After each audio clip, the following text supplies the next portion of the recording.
Good evening. We have much to celebrate tonight. The Cypress-Fairbanks Independent School District Board of Trustees is now convened in a regular board meeting on Monday, February 13th, 2023 in the boardroom of the Cypress-Fairbanks Independent School District Instructional Support Center located at 10300 Jones Road, Houston, Texas at 6 p.m. I want to welcome the members of our audience and our television viewers to this meeting of the Board of Trustees. As the Cypress-Fairbanks Board of Trustees, we are here to set goals, listen to reports, approve budgets, contracts, personnel appointments, and make policy for the district. It is not the role of the board to make day-to-day operational decisions. The management and day-to-day operations of the district are the responsibility of the superintendent. We have policies and procedures in place to resolve concerns and issues.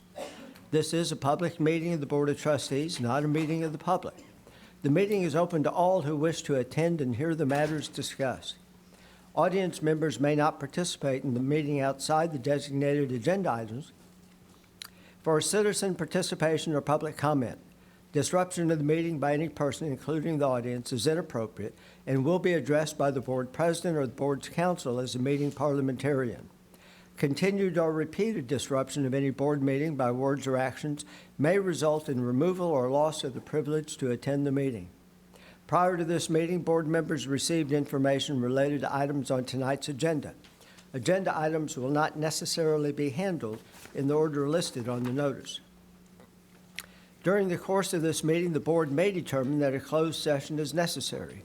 In that event, the board will meet in closed session to consider matters duly posted for this meeting as permitted by sections 551.071 through 551.084 of the Texas Government Code. These proceedings are airing live on the district website. They will also be available as video on demand on the district website following tonight's meeting.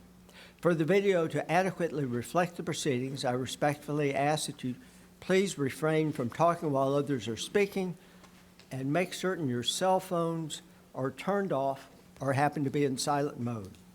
Thank you for taking the time to join us this evening and for your interest in the Cypress-Fairbanks Independent School District. We have no elected officials tonight and no Girl Scouts, but we do have Scouts. Adam Thomas from troop number 277, are you here this evening? There you are.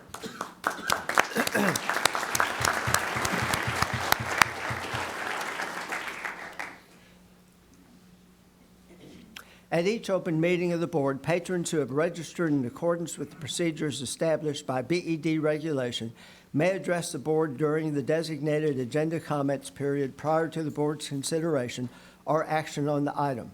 Unless the agenda is otherwise rearranged by the board president during the meeting, agenda comments will generally be taken prior to each agenda item.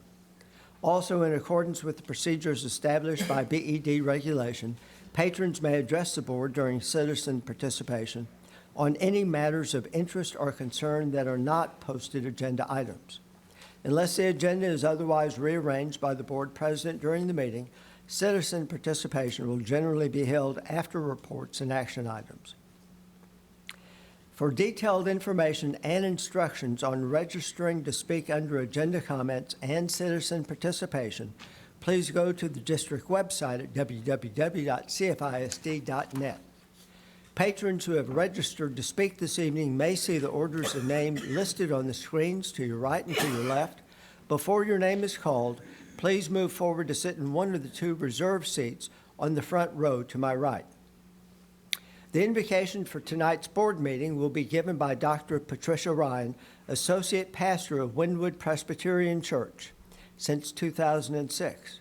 Dr. Ryan earned her Master of Divinity degree from Bethel Theological Seminary in St. Paul, Minnesota, and her Doctor of Ministry degree in Individual Marriage and Family Counseling from Fuller Theological Seminary in Pasadena, California. She has served in the U.S. Army Nurse Corps and was ordained to a chaplain residency post for the University of Texas MD Anderson Cancer Center. Dr. Ryan and her husband, Tom, have 2 adult married children, Debbie and Michael, and 7 grandchildren. Dr. Ryan, we thank you for being here this evening. Before the invocation, I would like to introduce the Cypress Ridge High School Air Force JROTC cadets who will be presenting the colors this evening. Carrying the U.S. flag is Cadet Sadie Segovia. The U.S. Guard is Cadet Thailand Senegal. Carrying the Texas flag is Cadet Elisha Dorsey, and the Texas Guard is Cadet Alondra Amaya. These cadets present the colors to you under the direction of Senior Master Sergeant James Corr, U.S. Air Force, retired. At this time, I ask for you to please stand for the invocation and remain standing for the Pledge of Allegiance. Color guard, up, carry, colors.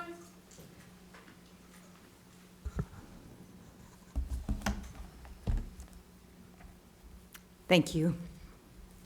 Heavenly Father, the giver of life, we thank you for your wonderful blessings on our lives. We ask your blessings now this evening on those assembled here as they have come to seek wisdom and guidance for the work that you have called them to, teaching and equipping those young people of Cyfair Independent School District.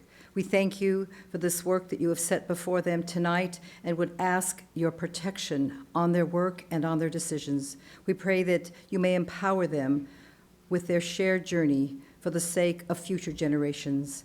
May you help them to accomplish the work that is set before them. Father, give to them the insight to realize what is required of these young lives. Lord, please, may you equip them as you bring them with their greatest skills, that they may acknowledge the understanding that has been given to them by your grace, that we will be enabled to help them, to stand beside them, and to help equip our youth to step into this world boldly. May all decisions and discussions be sanctioned and blessed by you, Father. We fully trust in your guidance of this day, now, and forever. For it's in Christ's name we pray. Amen. Amen.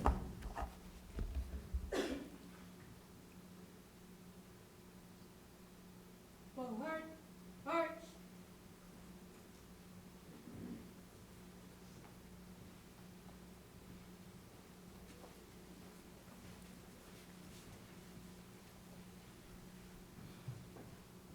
Color, halt, halt. Present, arms. I pledge allegiance to the flag Of the United States of America, and to the republic for which it stands, one nation, under God, indivisible, with liberty and justice for all.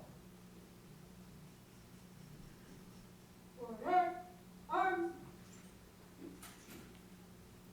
Pause. Forward, march.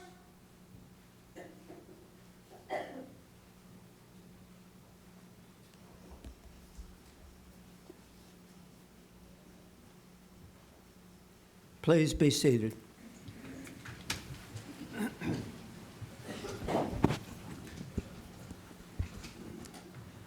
Board Vice President Debbie Blackshear will read the district's vision and mission statement for the benefit of the audience.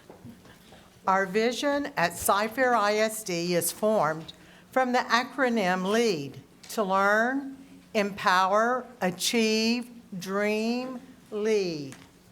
Our mission is to maximize every student's potential through rigorous and relevant learning experiences, preparing students to be 21st century global leaders. We will now proceed with the remarks and recognitions portion of the agenda.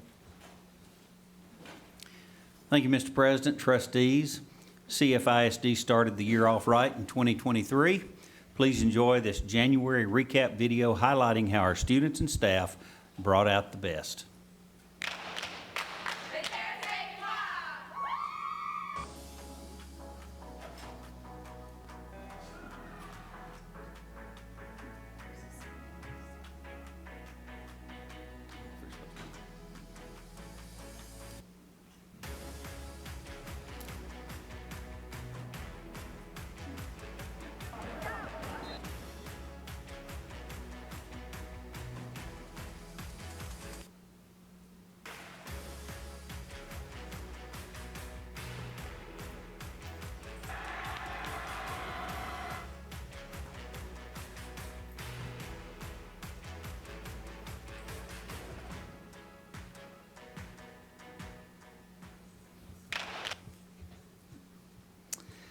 It was another successful year at the 29th Annual CFISD Livestock Show and Sale held February 2nd through the 4th at the CFISD Exhibit Center.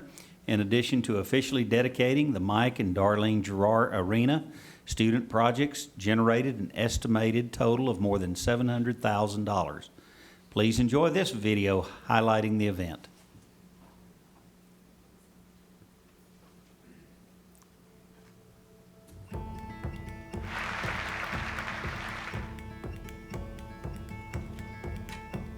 It feels great.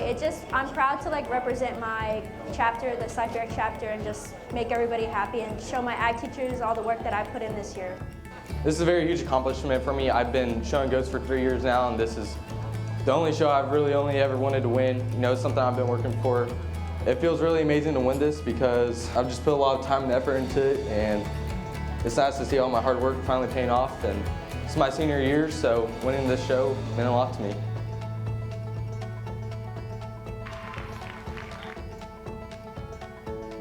So I had a lot of challenges this year, and I was really hoping to do good with my chickens, and I did, which was really exciting. My dad actually showed here at CFISD Livestock Show, so my family has been involved with it for so many years, and so I just kept doing it, and I joined FFA, and I love every minute of it. And it just helps me grow my leadership skills and helps me throughout life. Just what I want to do in the long run with my future career, so just find it really fun. Today we're dedicating the arena to the Gerard family for what they've done for us and our students. And we're really excited to be able to do that and name the arena after them to kind of show our appreciation for them and how much they've done over the past few years.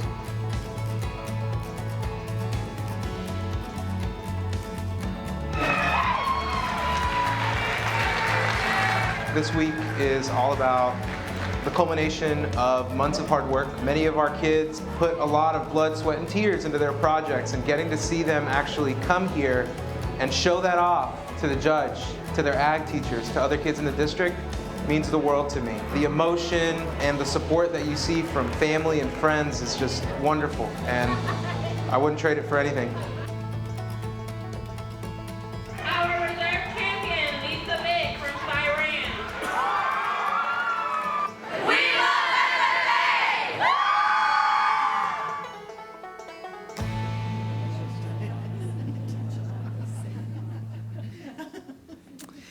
Registration is now open for the 10th Annual Superintendents Fun Run set for April 1st at the Berry Center. We look forward to celebrating a decade of fun and fundraising for the Cy-Fair Educational Foundation. It will again be underwritten by Memorial Herman Cypress. Learn more about the Fun Run and register at cfisd.net/funrun. Here's a short video advertising the event.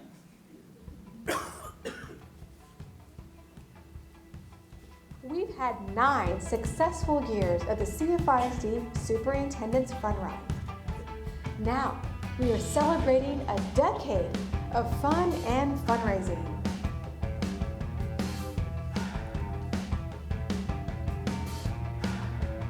On your mark, register now at cfisd.net/funrun. Register!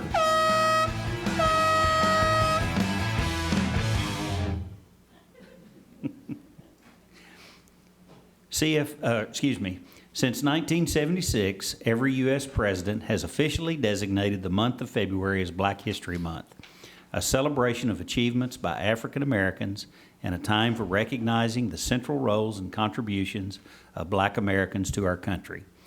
You can get insight into our district's history by learning about the early settlers of Independence Garden, currently known as the Carverdale community, by visiting our district website. A video posted on the site tells their story and includes longtime community members sharing their memories. Since 2007, American School Bus Council has celebrated the school bus's influence on learning through stories that span the nation. Each February, students, schools, and educators are invited to highlight the important role of the yellow school bus during Love the Bus Month. We certainly want to thank our CFISD transportation team and incredible bus drivers who start and end our students' instructional day on a positive note.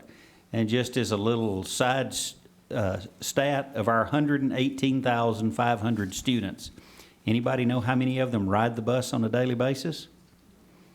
85,000. So every day we run one of the largest transportation systems, not just in the state, but in the country. And certainly we have great transportation department and appreciate all of our student transportation employees. A reminder that February 17th will be a teacher work day and student holiday. I know students are disappointed about that. And Monday, February 20th will also be a professional day and student holiday. So please be safe this coming weekend. It's always fun to introduce new principals to the district. All of them are people that were in the district, and some of them were in principals' roles and are now in new roles. But I would like to turn it over to Mr. Roy Garcia for those introductions. Thank you, Dr. Henry. President Jackson and Board of Trustees, last month we announced 4 principals, and this evening we are excited to introduce each of them to you and to our CFISD community. We will begin with our new principal for Yeager Elementary School, Mr. Tyler Hart. Tyler, if you'd please stand.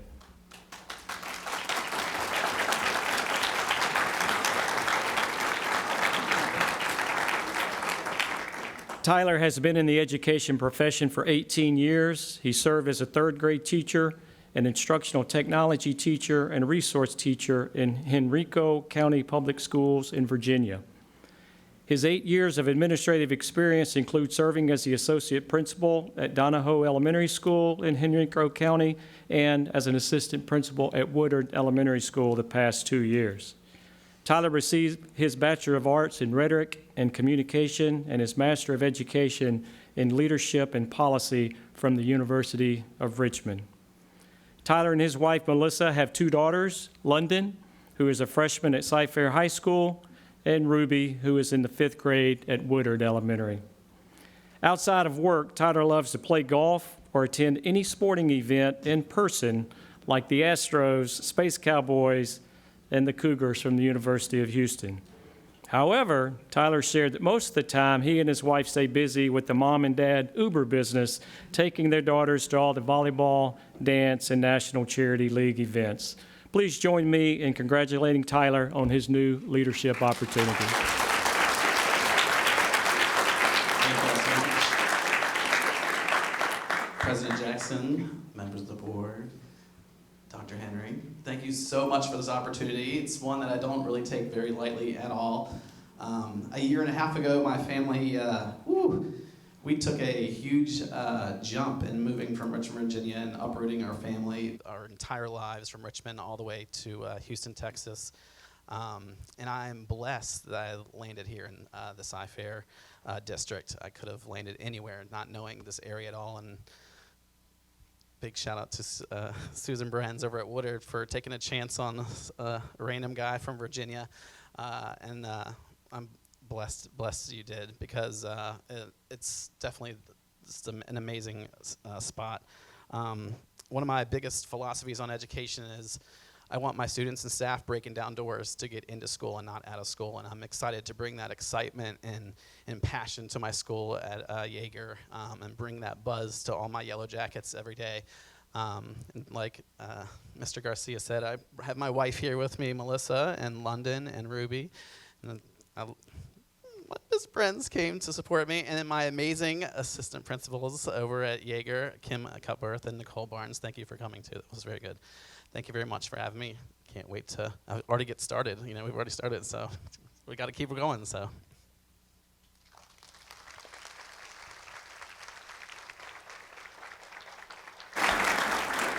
Thank you, Tyler. Our next announcement is for our new principal at Wilson Elementary School, Ms. Kia Willis. Kia, would you please stand?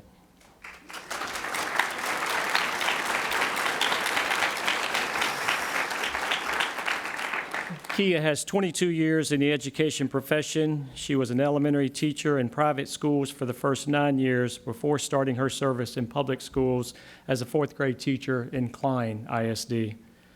In 2012, she joined Cypress-Fairbanks as a teacher at Burks Elementary. Kia was an instructional specialist at Wilson Elementary and a special education coach at Haregrove Elementary. She also served as assistant principal at Warner and Andre Elementary Schools. Kia received her Bachelor of Science from Baylor University, her Master of Business Administration from the University of Phoenix, and her principal certification from Lamar University. She participated in the Teacher Leader Institute, the Aspiring Administrator, and the Aspiring Principal Institutes, and she also served as a summer school principal. Kia has 2 children, Christopher, a senior at Langham Creek, and Kyrie, a sophomore at Langham Creek High School. Kia shared she loves being a sports mom, cheering her kiddos on as they compete in football and volleyball at Langham Creek, as well as Kyrie in club volleyball. When not on the volleyball court or football field, she enjoys time at the beach, walking, reading, or listening to music on the patio and spending time with family and friends. Please join me in congratulating Kia on her new leadership opportunity.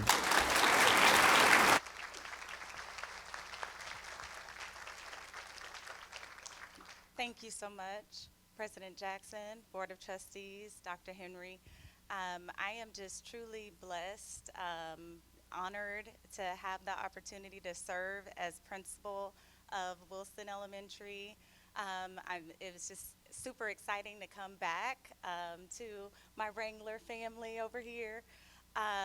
You know, just being able to serve the community, being able to come back and excuse me, I'm a little nervous, but it's been awesome. I've had 4 weeks under my belt now, and it's just been truly an amazing experience just to be able to come back to Wilson and just continue the values, the core rich values of family, the community. It's just such a great community. So I'm happy and blessed. I have my family here tonight. Like we said, Christopher and Kyrie Willis. I have my mom and dad here as well. My mom previously served and retired from CFISD as well. And nieces and nephews, also products of Cyfair High School. It's just been truly an honor. I have so many people to thank as I look out in the crowd and just see all of you know, my Cyfair family, from people from Berks, as well as Andre representing over there. I see a large crowd over there. It's just truly a blessing and an honor, and I just appreciate it all. I can't sit down without thanking my very first principal, who took, you know, my very first principal in Cyfair, who took just a chance on me, Dr. Carla Brosnahan. Just taking that chance, that risk on me, and just supporting me and loving me and guiding me all throughout the way, being that awesome mentor, and just truly showing me what servant leadership really is. And I have carried that all throughout my career. And I'm just super excited to serve as a principal and can continue on with those values. Thank you.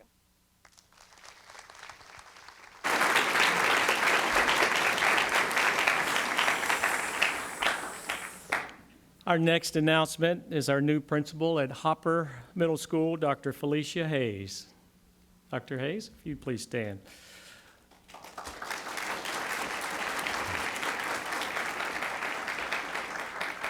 Felicia has been in the education profession for 19 years.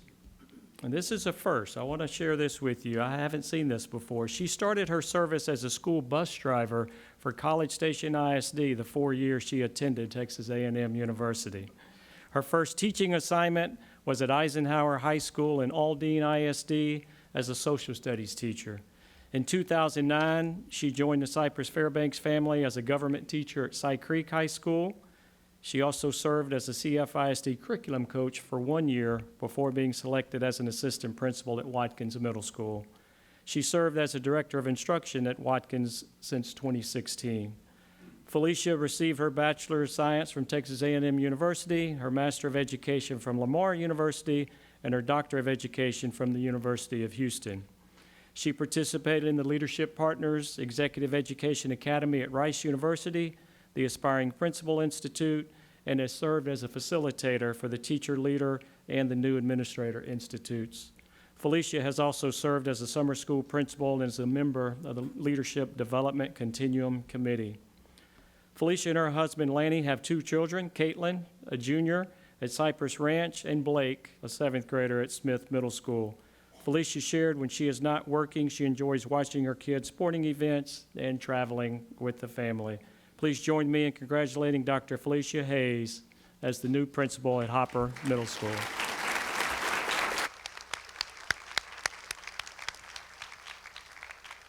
Thank you so much. President Jackson, Board of Trustees, and Dr. Henry, thank you for this opportunity here today. I am honored to be the new principal of Hopper Middle School. I definitely think it was the place I was meant to be, because in just the short 4 weeks that I've been there, I have been able to be part of such a great community. So I visited classrooms, I've been in plannings, I've done spirit nights within the community, I've attended basketball games, even some of our vertical teams. I know I was at the Cy Springs anniversary brunch just this past weekend. And so absolutely a joyous community to be a part of, and I'm super excited that I get to continue to lead those Hopper Huskies in that community. I know that they will reach their highest potential, just being that they're surrounded with love and care in our community. Here with me tonight, is my husband Lanny, my daughter Caitlin, my son Blake, my strong mother Shirley, and my grandmother Teresa. I also see a lot of family from other campuses that I've served in Cy-Fair, and so I know my Watkins family is back here. I know some of my Hopper family is on the TV tonight, streaming, but I also see some of my family from the New Administrator Institute and other programs that I've participated in at Cy-Fair. So thank you all for your love and support, and I'm so excited that you were here for me tonight.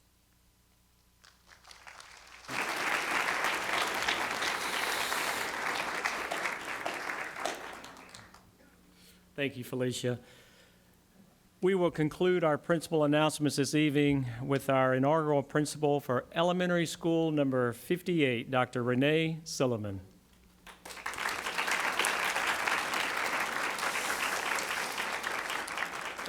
Renee has 19 years of experience in education, serving as a grant coordinator, a 4th grade teacher, an assistant principal, and a summer school district administrator in Spring Branch ISD. In 2015, she joined the CFISD family as an assistant principal at Francone Elementary School.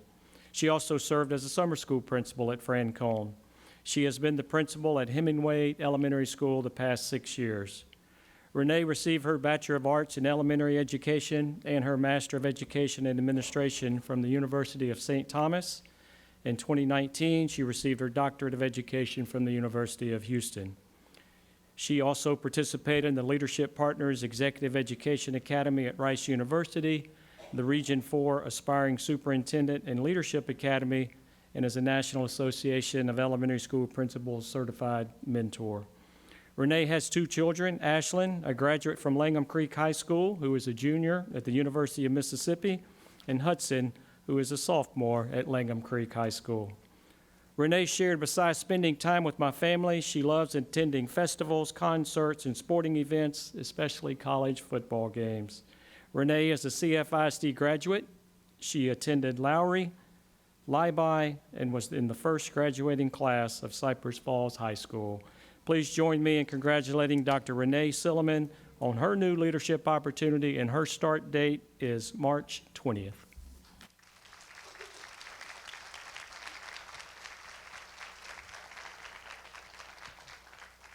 Thank you. I just want to correct Mr. Garcia. Don't fire me, though. I actually started in 2009 at Lee Elementary with Dr. Goree. So I was there for 6 years. Those were 6 hard years, so don't leave those out. Just kidding. I love her.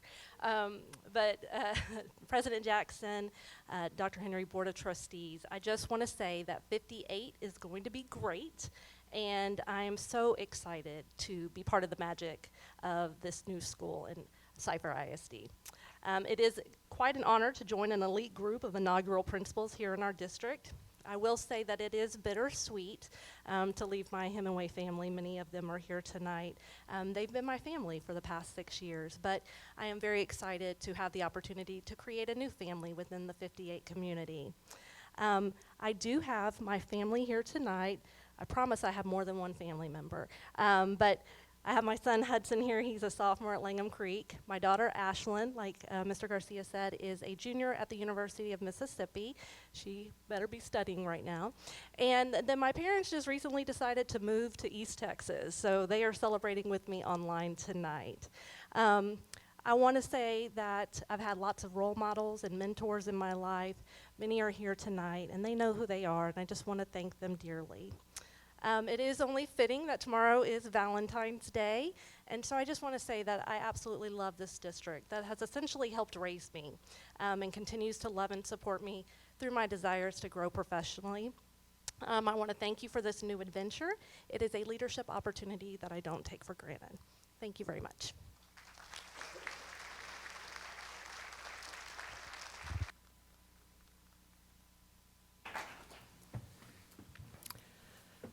Item 1B, the board will recognize students who earned seats in the Texas Music Educators Association All-State Performing Ensembles.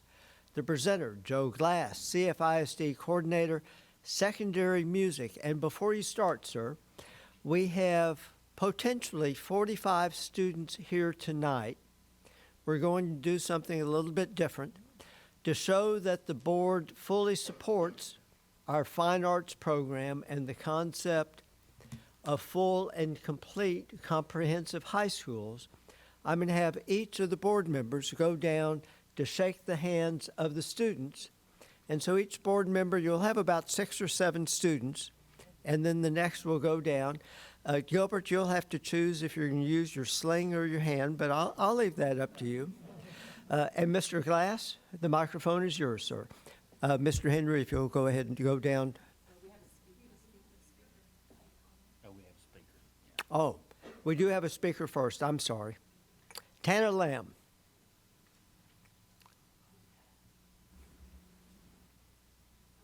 I have three kids in band, and this is amazing. All this marching, all the ones that made All-State. This is just incredible. We are.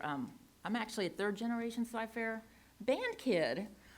Or my kids are third generation. My mom was in marching band, I was in marching band, and my kids were. So I just think y'all are amazing, and these directors are amazing that teach y'all. And I do want to do a little shout out to Stephen, Dalton, and Angelica from Bridgeland. Who are y'all here? I see Angelica's mom. Hi, Angelica. That's my son's best friend right there. So I just wanted to say y'all are wonderful. And it's been a joy watching all these kids grow up, and I will miss them when they graduate and don't come to my house anymore. And that's all I had for this one. Thank you.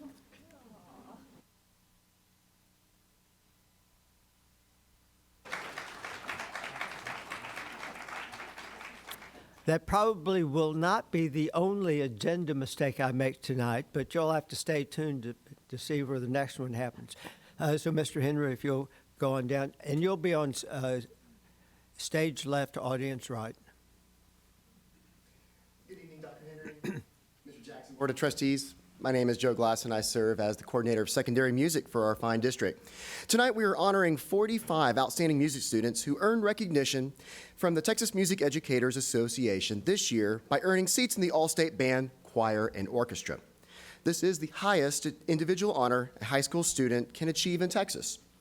The All-State audition process began last fall when just over 80,000 music students from across Texas competed in a head-to-head individual competition. The students advanced from district to region to area and finally to the All-State level. Less than 1% of all music students in Texas achieve this status of being named one of the TMEA All-State organizations. Tonight, we are honoring the following All-State students who are in attendance. Students, please come forward when your name is called and remain up front until all students have been called. Audience members, please hold your applause until all students from each campus has been recognized. From Bridgeland High School, Donovan Duarte, Corey Farquhar, Jonah Moore. A little bit slower, John. There we go. So, Mr. Henry, let's give him, there we go, right there. I think All right, Donovan Duarte, Corey Farquhar, Jonah Moore, Jacob Moore, Angelica Moreland, Chloe Morse, Stephen Rivera, and Dalton Scholes. Now please join me in congratulating these students from Bridgeland High School.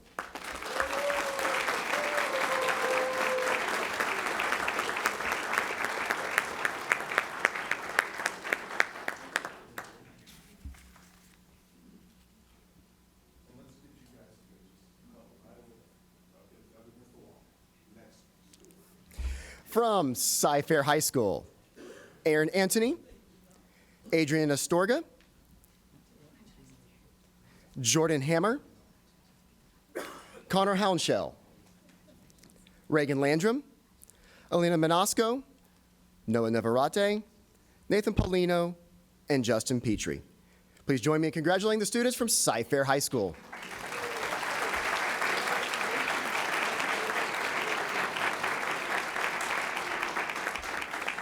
From Cypress Creek, Camille James, and Samantha Salazar. Let's recognize the students from Cypress Creek.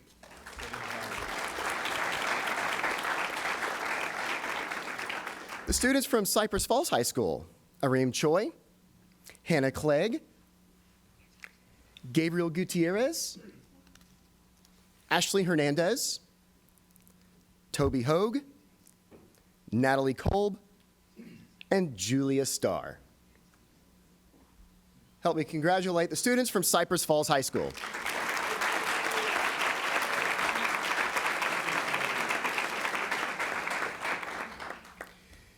From Cypress Ranch, Adrian Marinko,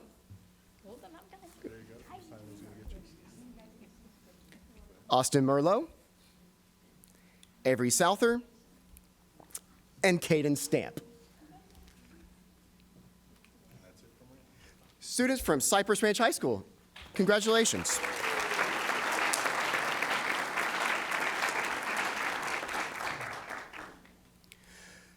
From Cypress Ridge, Yannick Mofor and Josel Villaraza.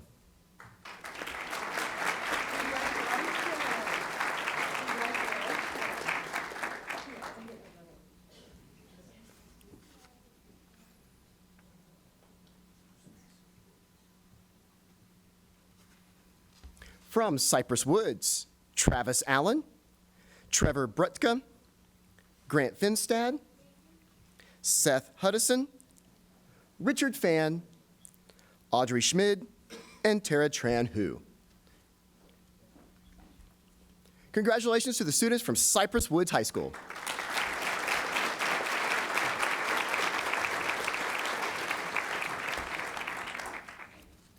Students from Jersey Village that made the All-State honors, Jason Gabino and Pace Hutton.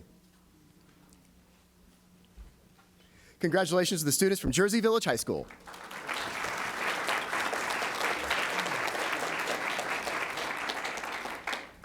Students from Langham Creek, Daniela Arce, Michael Hood, Nicholas Love, and Michael Poirier. Please join me in congratulating these outstanding musicians.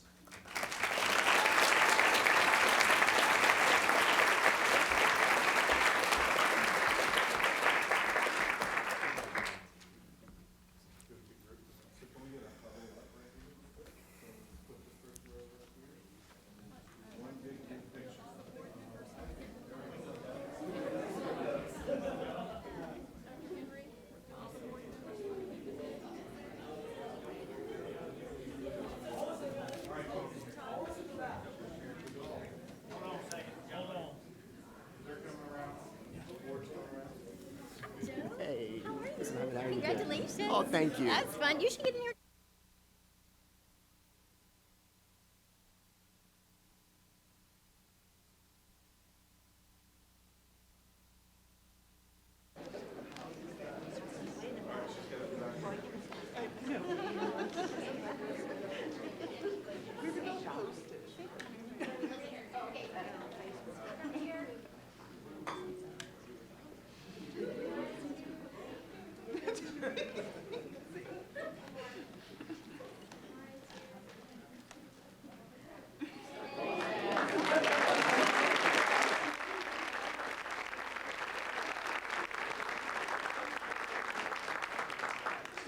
Congratulations once again on your accomplishment, and I would like to thank the board, our CFISD administrators, and campus staff for bringing out the best in our music students.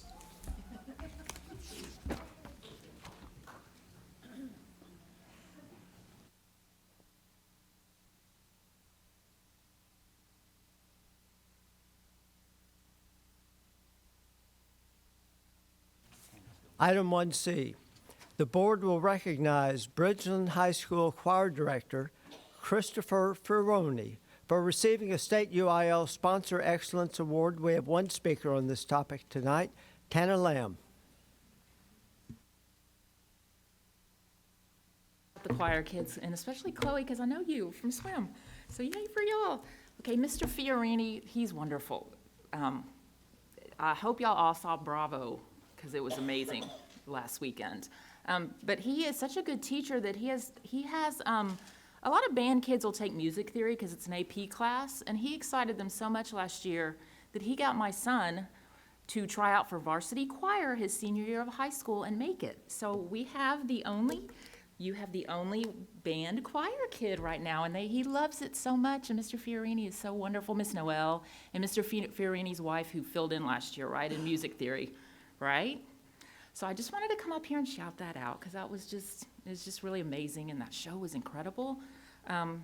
They're just so excited. These teachers, all of them just put their heart and souls into all of this. So thank you. That's it. Bye-bye. Oh, and Debbie, congratulations on your grandson with the FFA.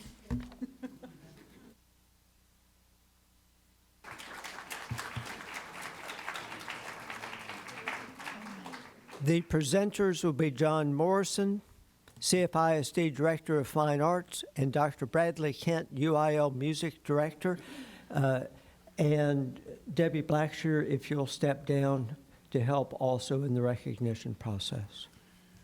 Dr. Henry, President Jackson, Board of Trustees, it is my distinct honor to invite to the podium Dr. Bradley Kent, the UIL State Director of Music Activities, for a very special presentation from the UIL tonight.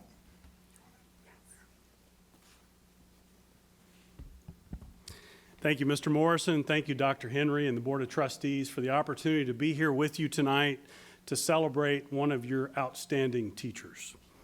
The University Interscholastic League Sponsor Excellence Award is intended to recognize some of the most outstanding sponsors of UIL activities from across the state of Texas. This award was created to identify and recognize outstanding individuals who assist students in developing and refining their extracurricular talents to the highest degree possible, all within the educational system, and all while helping them to keep their personal worth separate from the competition results. Mr. Christopher Fiorini, Choir Director at Bridgeland High School, has long embodied this excellence through his selfless service to students, all while leading the Bridgeland Choir program to excellence on the highest level and building a program that is a model for integrity and achievement throughout the state of Texas. UIL is pleased to recognize Mr. Fiorini tonight for receiving a 2023 UIL Sponsor Excellence Award. Please join me in congratulating Mr. Fiorini.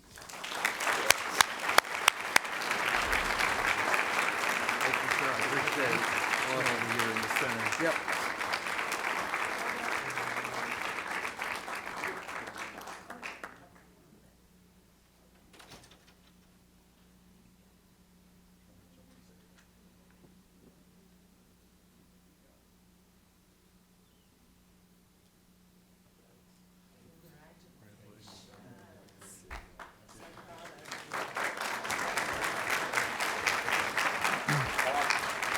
Dr. Kent, thank you for making the drive in from Austin today to share with this audience that great presentation. We're certainly proud of Mr. Fiorini and all of our teachers, and this is obviously an evening we want to celebrate.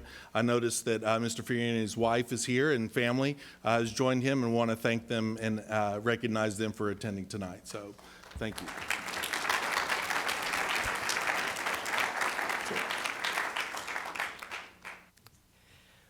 We're now going to have a brief 5-minute break so that everybody can say thank you and congratulate our brand new principals.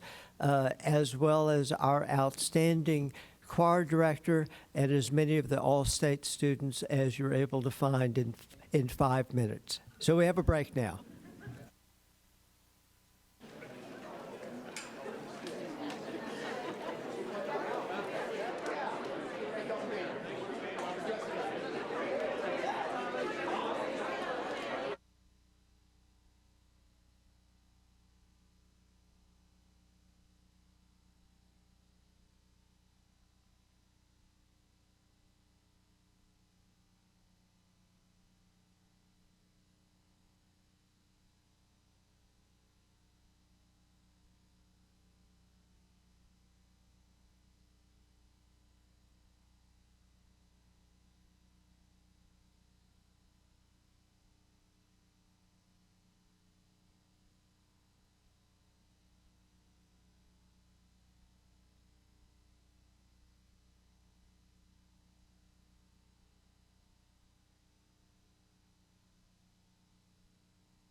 So this is your 1-minute warning.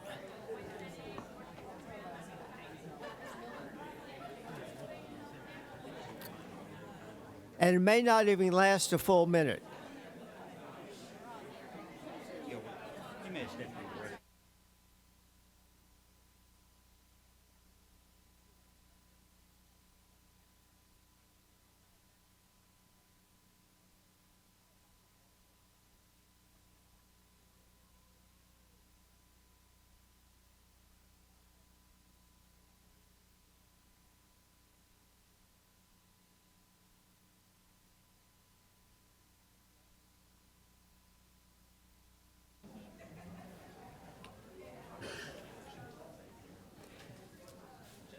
Before we proceed with board comments, I would like to recognize that Grace Hanley is in the audience with us this evening.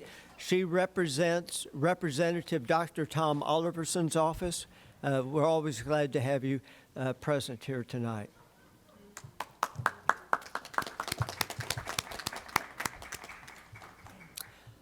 Item 2A on the agenda.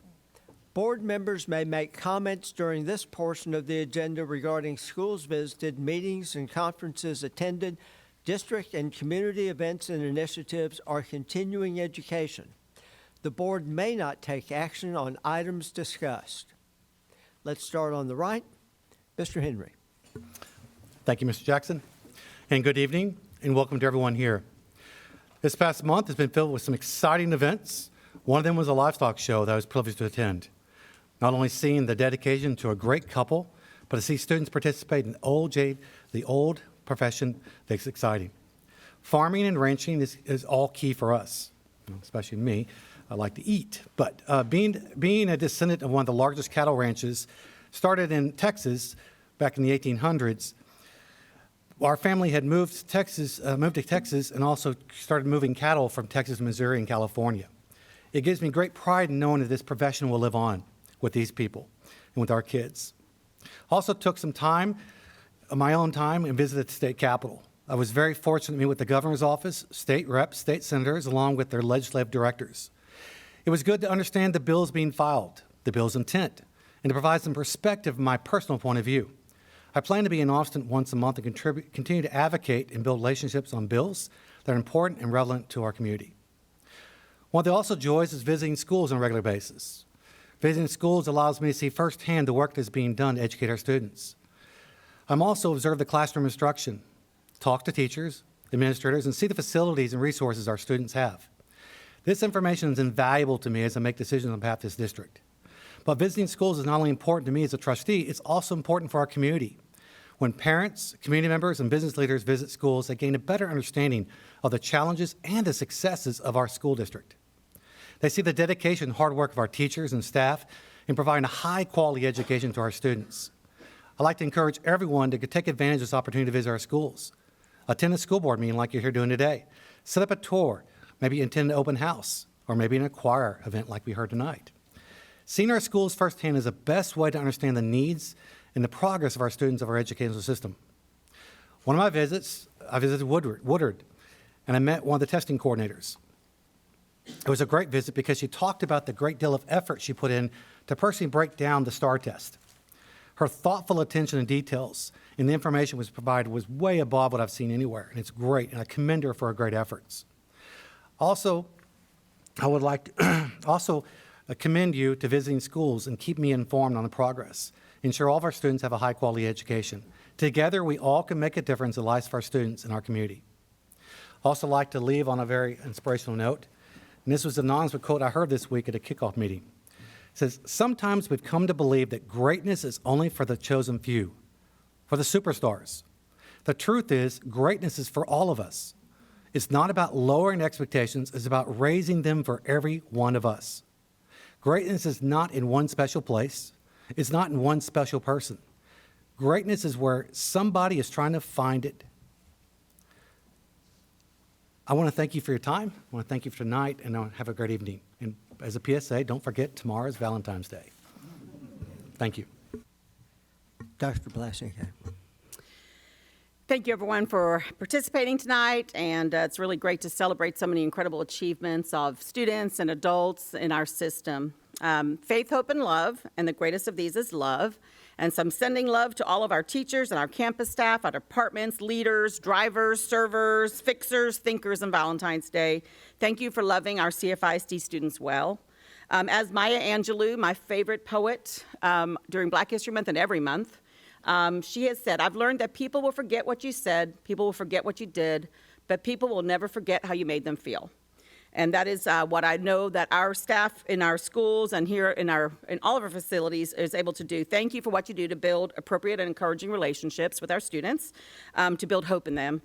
You're loved and appreciated. On that note, I want to appreciate some amazing campuses I was able to visit. Franconia Elementary truly personified a culture of celebrating students and helping them to be metacognitive about their goal setting and their achievements. The beautiful kids of the school felt known, noticed, challenged, and cared for, and that is not an easy feat. I want to congratulate Principal Melissa Martin and her child-centered team on their culture of incredible achievement gains in a culture of love and celebration. Jewel Elementary admin team led by Kimberly Criswell are our focused and aligned team that work in unison to really elevate instructional practices on that campus. That's a unique 3-5 campus. The anchor chart, small group instruction, the busy learners in each and every classroom could see they made really great use of learning time on task there. Their team planning and their data work were part of what drives it. And I appreciated their librarian, all the librarians that I visit. I thank them for all the hard work they've done this year. And I love getting to see the What Ifs book that was given in honor of Board Appreciation Month. On that note, thank you to each campus that took time to appreciate our efforts as your volunteer school board members. I'm humbled and I seek to serve each of you in excellence and a spirit of honor and respect as we work to ensure our schools are factories of hope. Also, really appreciated that little known secret of Horn Elementary and Principal Tracy Bennett and her team. They're laser focused on really knowing each learner and differentiating to meet the needs of all their students. In all the classrooms, bilingual or other, learners were guided in small group and have tailored cooperative tasks to ensure that they are mastering their TEKS. She also started something cool, Wow Wednesdays, knowing that this year writing has really shifted in our accountability system and our focus in each way that kids are going to be asked to show their learning through writing, and especially our English language learners, that's such a challenge. So they're taking Wow Wednesdays where they truly are celebrating and honoring kids and their efforts around writing.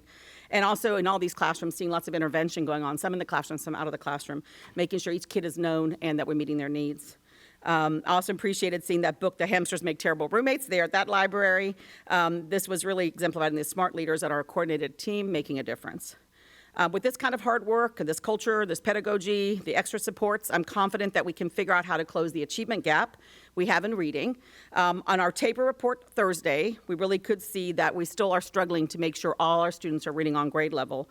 And that is the most critical work that we can do as a team to make sure that we give kids what I would say is a right literacy. Much of their students' life trajectory is determined by the fact that they will be able to read and understand and solve problems with that information. So I really am committed to supporting policies, budget, any other board activities that are within our purview to make sure that we ensure all our students can read well. I look forward to increasing our board culture and data points around the inputs, the outputs, and the outcomes in literacy. We owe it to the kiddos. I also want to congratulate, I know that Julie was out there, I just missed you, Christina McCarthy, one of our neighbors, who the Houston Metro Go Texans Cypress-Fairbanks Subcommittee. Did you get to taste? Yeah, I would have got to judge the briskets, but I had another meeting, and I thought I might run out of time. It was really a sacrifice to get to the other meeting, but because that sounded really good. 40 briskets, people had cooked all night. But that Northwest Cookers Group, I think they probably will have raised around $10,000 for scholarships for our students here in Cypher ISD. So I congratulate everyone who went to support and all of those cookers. I also want to congratulate all of our FFA students for their incredible show. Unfortunately, I had to miss that due to a family funeral, but I'm just so proud of all the students. I loved seeing their projects, and I was proud. I wish I could have seen the Gerards see their arena named after them after their incredible commitment to our community. And on Love the Bus Month, I didn't know about the 85,000 students, but I do know that being a bus driver anywhere in the student transportation is a very difficult job, and so I just want to thank all of our transportation employees for your dedication, your patience, and your ability to drive a vehicle while having lots of little lives on there and all the things that they do. And I hope that you can enjoy your long weekend with a few less miles on it. Thank you to all of you. Mr. Sarabia.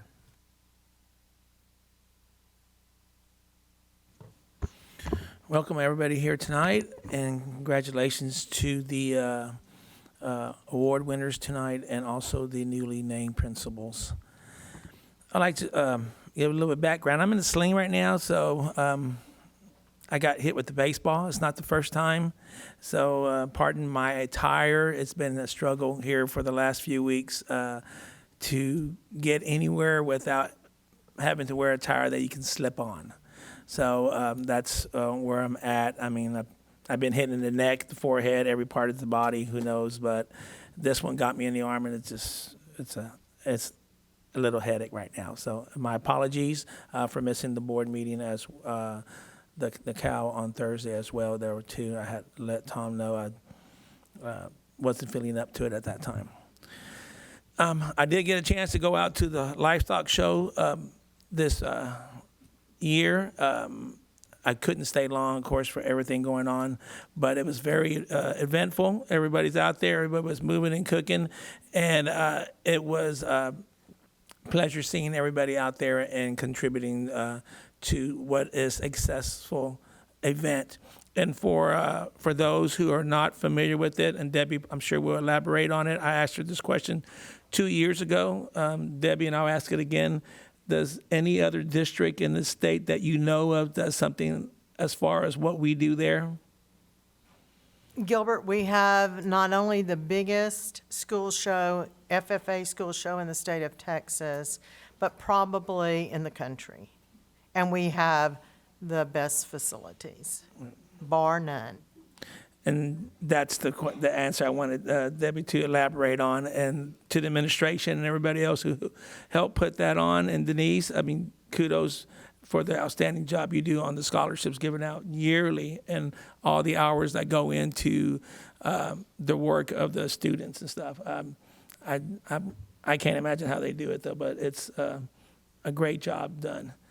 I did get out to a few events. I saw a really fantastic Cy Springs, Cy Falls game at Cy Springs. And it was highly contested till the last minute, and I believe Falls came out victorious. But what I saw afterwards, the teams were just going at it. And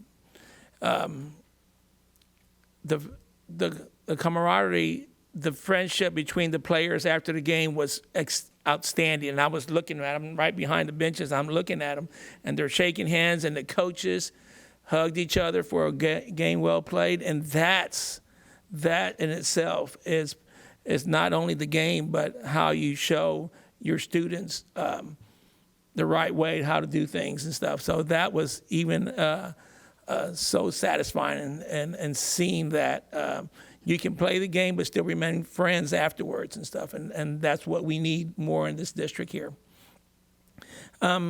Get out to a few more events and stuff, and it's always nice to see everything back in order. I'm going to read something here to you guys. Yesterday, Coach Kite from Side Creek passed away, and he was there many years. And I asked Mr. Wells, Jim Wells, former principal at Side Creek, namesake of Wells Elementary with his wife, Pam, if he could have something written for me to read to you guys, because Coach Kite was a special man. And I'm going to read it to you now, what he wrote.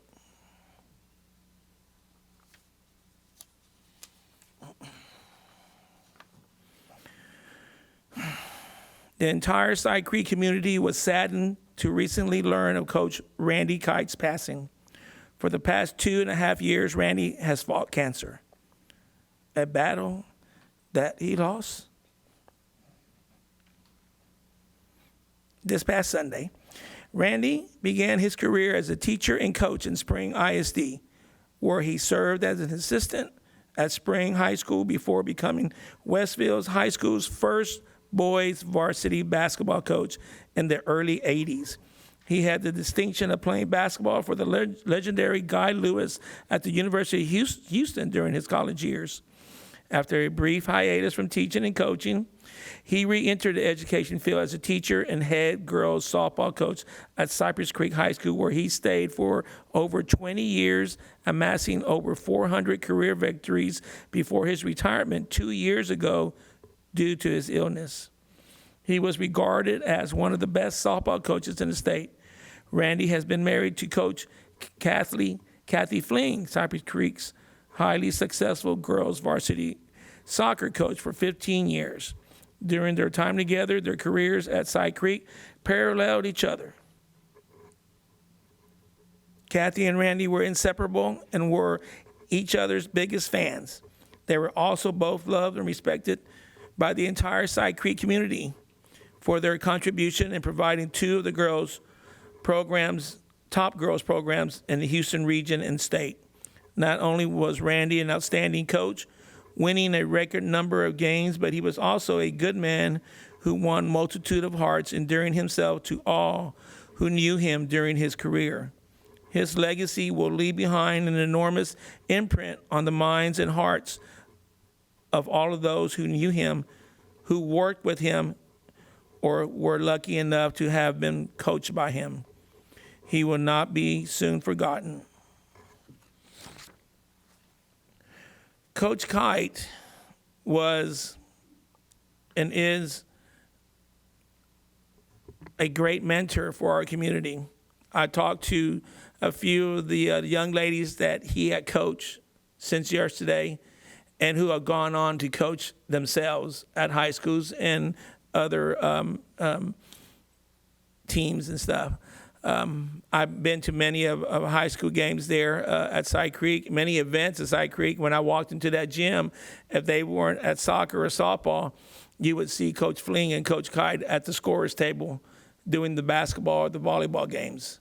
They were a staple in our Cypress Creek community. They always greeted my sons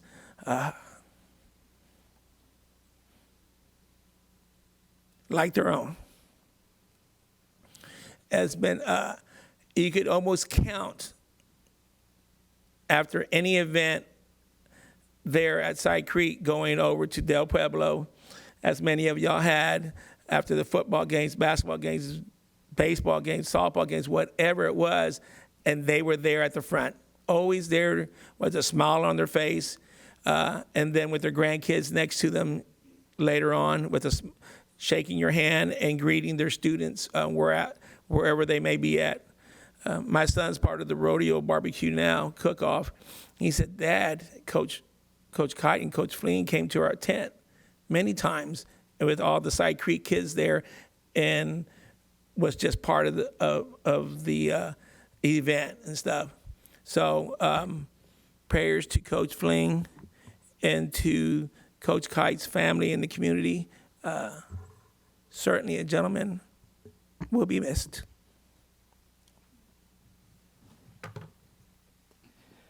Turning to my left, Mr. Scanlon is ill this evening. Ms. Blackshear. Good evening. First of all, I want to start by thanking our various campuses and departments for all of the beautiful gifts last month for Board Appreciation Month.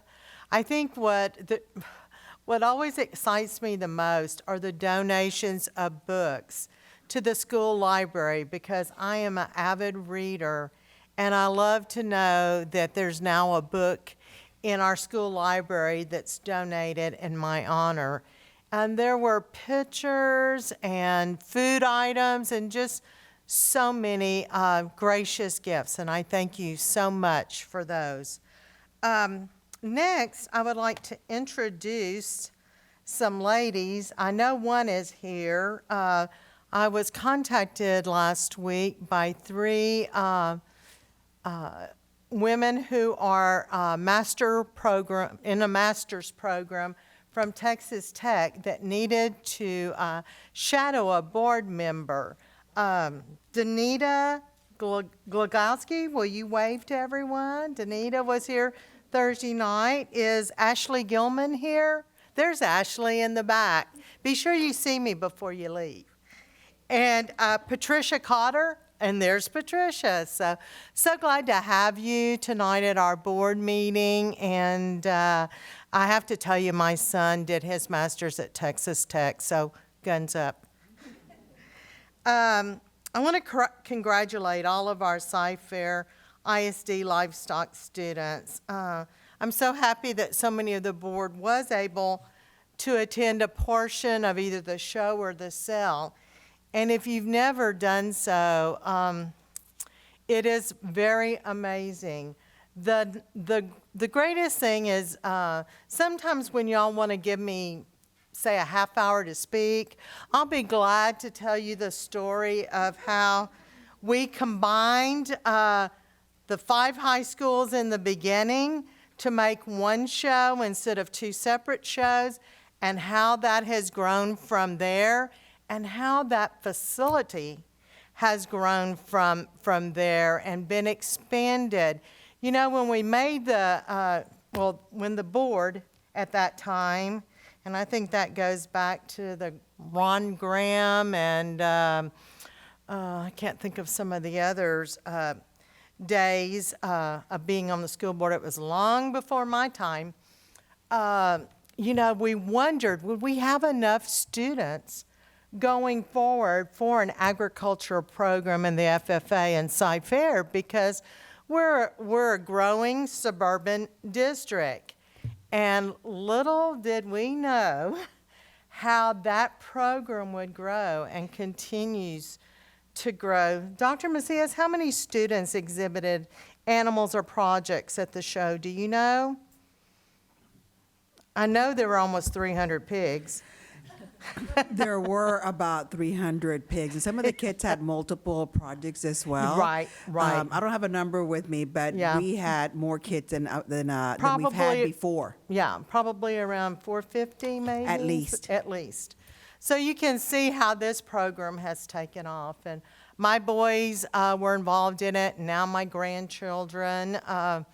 My second one is a senior, and it brought a tear to my eye when I saw a picture of him with his friend Blake Wells, and he went through the cell ring with Blake to try to get his bids up, and then when he was announced grand champion heifer on Thursday evening, and just this program has meant so much to these students, and FFA is not only about exhibiting animals, it's about growing leadership.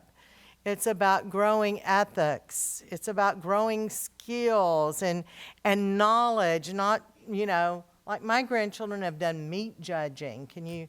I can't even imagine that. Or they've done cattle judging. It goes on and on. Public speaking, you know, it just goes on and on. So I'm so grateful to Denise Kebeka, first Dr. Macias, because it's her CTE department, but Denise Kebeka for a very organized and well-run show, and to the ag teachers too, and parent volunteers, because it takes a village to put on this show. It is quite something. It was exciting to see Mike and Darlene Gerard honored with the naming of the arena at the kickoff of the sale on Saturday, and it's true to nature from Mr. Gerard. He was there till the very last project was sold, and at one point he got up and went to the freezer sale and bought the rest of the goats before the sale was even over. So this is the type of generosity and commitment that this family has to our FFA students. I will say there was one glitch that I feel like we need to work through, and that was there were some glitches with the freezer sale. I talked to Mr. Lammers and Mr. Adam at the sale because we were all standing in line trying to buy a hog that we had promised a student we'd buy, only to find out it had already been purchased online. And in talking with my son, I just discovered that that's part of an issue probably with maybe students not communicating that to their buyers. But anyway, there were some technology issues, and bless you, Becky Cook, because I was in a frenzy, and Becky helped me, and because I'm not technology oriented to begin with, so it was quite a challenge for me and some people, but we respect every buyer, and it is never our intention to make a buyer angry because they are not able to purchase a project. And I know there are some people that love walking through, and I think Mr. Jackson, you may be one of those, that love walking through the barn and meeting the students that have a freezer sale sign over their hog or goat or whatever it is, and they talk to them and they get to know them, and they decide, this is a student I really want to help. And then their frustration getting up to the table only to discover that it's already been sold. So I hope, Dr. Macias, we can work through that and find some solutions going forward. And also, I want to say a shout out to my chamber herd co-chair, Mark McShaffrey. I don't know if you know Mark McShaffrey of the Backyard Grill, but he is definitely the heavy lifter on raising funds for our chamber herd. And this year, I believe we raised $24,600. So we were able to help a number of students in the bottom of the cell. And what we do is we'll get those animals processed, and we'll donate them to Cypher Helping Hands and CAM and Boys and Girls Country. So, but I'm giving you a heads up.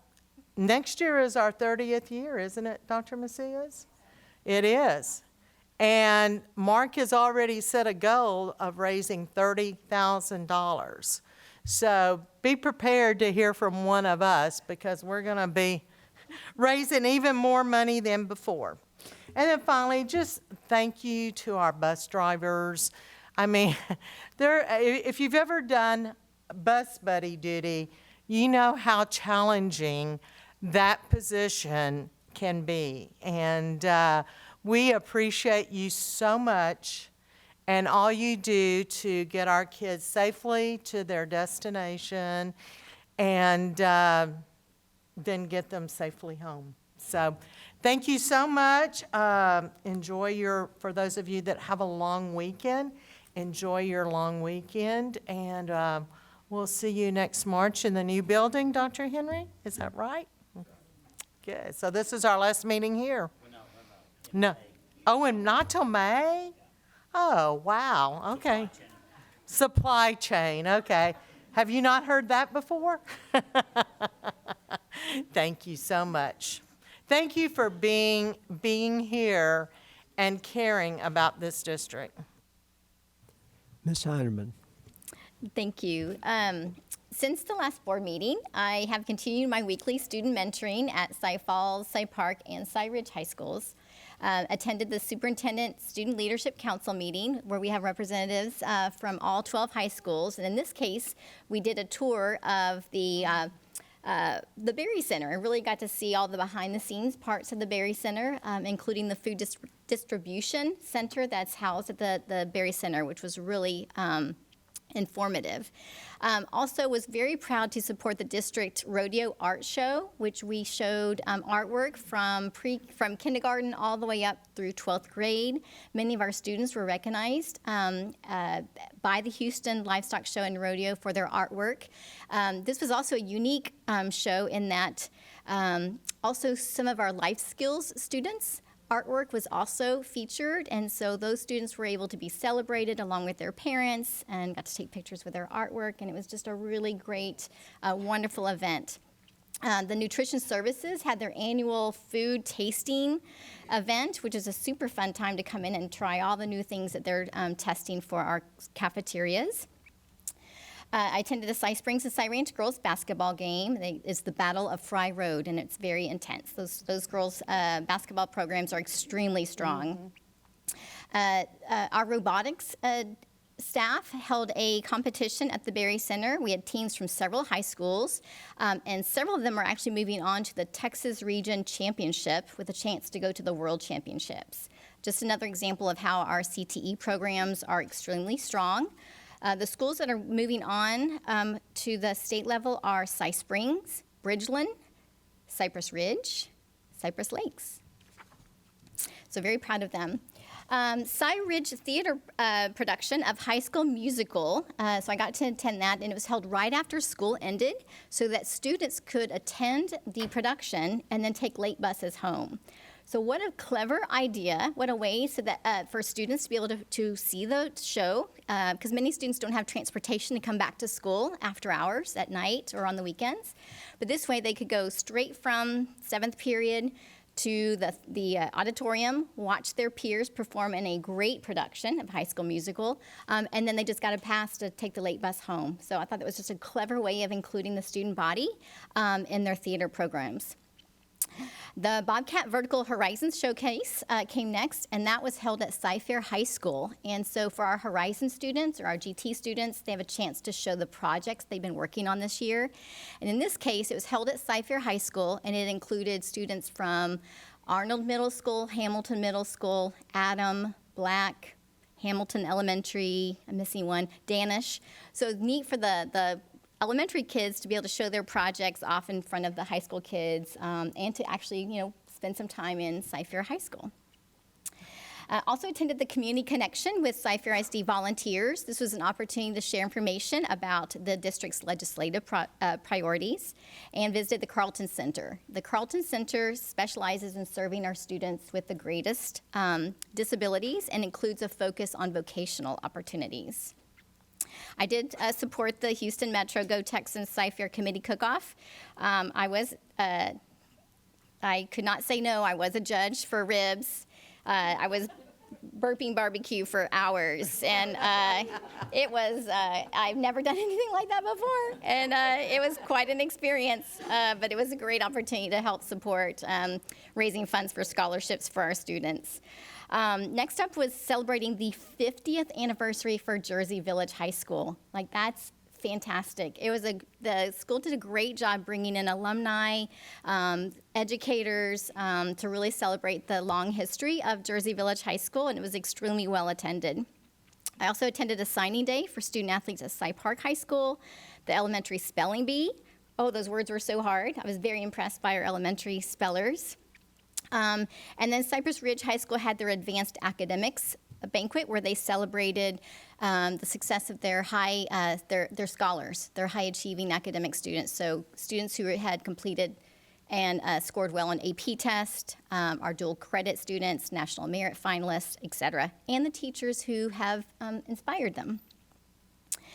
I joined students at Lampkin Elementary to welcome Cy-Fair ISD Police Department's newest officer and mascot, Officer Cypress-Fairbanks. If you haven't seen him, it's a wonderful mascot that will be visiting some of our campuses to help encourage a positive relationship with law enforcement and to teach some valuable lessons in terms of our safety programs. I did attend the 3 days of the livestock show, and Debbie covered all that very well. It was just such a joyful experience. I bought a floral arrangement from a student I've known since she was just little bitty, and I'm really grateful for the learning opportunities that our FFA programs present. I joined fellow school board trustees from across Texas in Washington, D.C. last week for the Texas Federal Advocacy Initiative, and our focus was really on 3 areas: holding our federal government accountable for providing funding for the Individuals with Disabilities in Education Act. This is funding for our students with special needs. Also, federal programs and grants to address teacher retention and recruitment. And then finally, saving Texas taxpayers money by lifting the IRS cap on the bond guarantee program. And lastly, we celebrated the 25th anniversary for Cy Springs High School this weekend, and it was a joyous and wonderful occasion where we raised money also for an endowed scholarship for Cy Springs students. Final comment is regarding comments that I made at the work session on Thursday about changes to the state accountability system and to the STAR test. I know I was kind of riled up. But I think it's important not just to share concerns, but to also offer solutions. So one solution that has historical precedent is that school districts not be given a rating for a school year in which significant changes to the test or to the accountability system are implemented. So a solution would be that for this school year, since there are multiple changes to the STAR and EOC test, would be that it'd be difficult to analyze the student achievement data, and it may take some time for the TEA to do the analysis. So we can advocate that a rating not be given for this school year based upon all the changes that are happening with the STAR and EOCs. This is something we can advocate for with the TEA, and it may be also helpful to reach out to our elected state officials. Perhaps there might be even more oversight of the TEA by our state legislature, and this oversight could include understanding how much these testing changes are costing Texas taxpayers. And then lastly, no one has said anything about it, so I'll mention it. Last week was Counselor Appreciation Week, and I just want to say thank you to our counselors. We are blessed to have counselors on all of our campuses. Not all school districts do. And our counselors work so very hard to work with our students to address their scheduling needs, to address their mental health concerns, and to support not just students, but also staff. So thank you, counselors. Julie, I think you wore me out just listening to you. I know. My feet are tired. It's a busy month. It was busy. But before I give my comments, I would just like the viewing audience to be aware that the board talked about academics tonight. We talked about athletics, choir, band, theater, livestock show. It is truly a tribute, and I appreciate the fact that this entire board supports the Cy-Fair approach at presenting education and opportunities for all in all different areas. It's very meaningful. As a very large district, what you see here in Cy-Fair, you may think, well, everybody does it. Very few of the very largest of the districts have this type of approach for education. And I appreciate the fact that the board continues to support it. You see it with what they do and with what they say. Since I was last here in January to speak to you, I've given once again another 40 hours of service to the district. I attended the Superintendent Student Leadership Advisory Committee, listened to the students' thoughts on zoning. It was quite instructive, and the students clearly noted the need for a global view versus that of a provincial approach, even if it impinged upon themselves. Very fascinating. I also attended a presentation on the dangers of smoking and vaping. The parents were very engaged with their questions, and I appreciate the presentation by MD Anderson. A minor note, the parents really wanted to see what different type of vaping devices were out. MD Anderson had the ones that were available from, say, 4 or 5 years ago. But our students are very creative, and vendors are very creative in coming up with different devices. And so perhaps we might be able to show our parents what some of the new devices look like, so that if they wanted to recognize those if their students happen to have any around, that they could see what they would look like. With great joy, I walked through the art exhibit and marveled at the talent on display from our students. This year, our life skills students participated, and although their art was not so noted, a discerning eye could identify jubilant joy in their work. I have to admit, I saw the happiest pig possible at the student art show. It just said, "I'm happy." And it warmed my heart just seeing it. I also attended TSTA Winter Social, and I listened to teachers and staff regarding their concerns. As you might expect, inflation and the impact on them was front and center. Afterwards, I treated myself to a meal and continued to listen some more. I know you find that hard to believe that I could spend that much time listening. I often amaze myself as well. Black History Month, of course. I attended a tour of the Buffalo Soldiers Museum downtown with students from various districts, including that of CFISD the contribution of the Buffalo Soldiers, their ancestors, and their descendants in the creation and preservation of our country cannot be overstated. I was at the livestock show and was honored to help recognize Mr. and Mrs. Gerard. Another highlight for me, as you heard from Debbie, was walking around the exhibits and talking with students. And yes, in the past, I've always had probably the greatest joy at buying a freezer animal, and in fact, the appreciation from those students, but also the parents, when otherwise the work of their child might be overlooked. And the students over the years have reached out to keep track of me on Facebook. Something as simple and as small as buying something at the freezer still having such a tremendous impact. I do want to say thank you to Debbie and Julie for tending to ministerial acts for my acquisition of chickens. But y'all can keep all the feathers you want. I don't need any of them. The students are always very appreciative. It was fun spending your money. Thank you. I had to felt that the Gerard's presence was there off script. I told Debbie, this is the maximum amount in my budget that I can afford to buy. Let me tell you, just went right through that. But as Debbie told me, Tom, it's for the children and it's for a good cause, right? Right. I, too, was part of the Texas delegation for advocacy at the federal level. An easy ask was requesting support of a tweak to the Texas Permanent School Fund Bond Guarantee Program. I believe we will be successful in this endeavor. Congressman Hunt's office was very eager to see the proposed legislation for that bill, and I look forward to their being a co-sponsor on that. I also found it interesting that both Senator Cornyn's office and Senator Cruz's office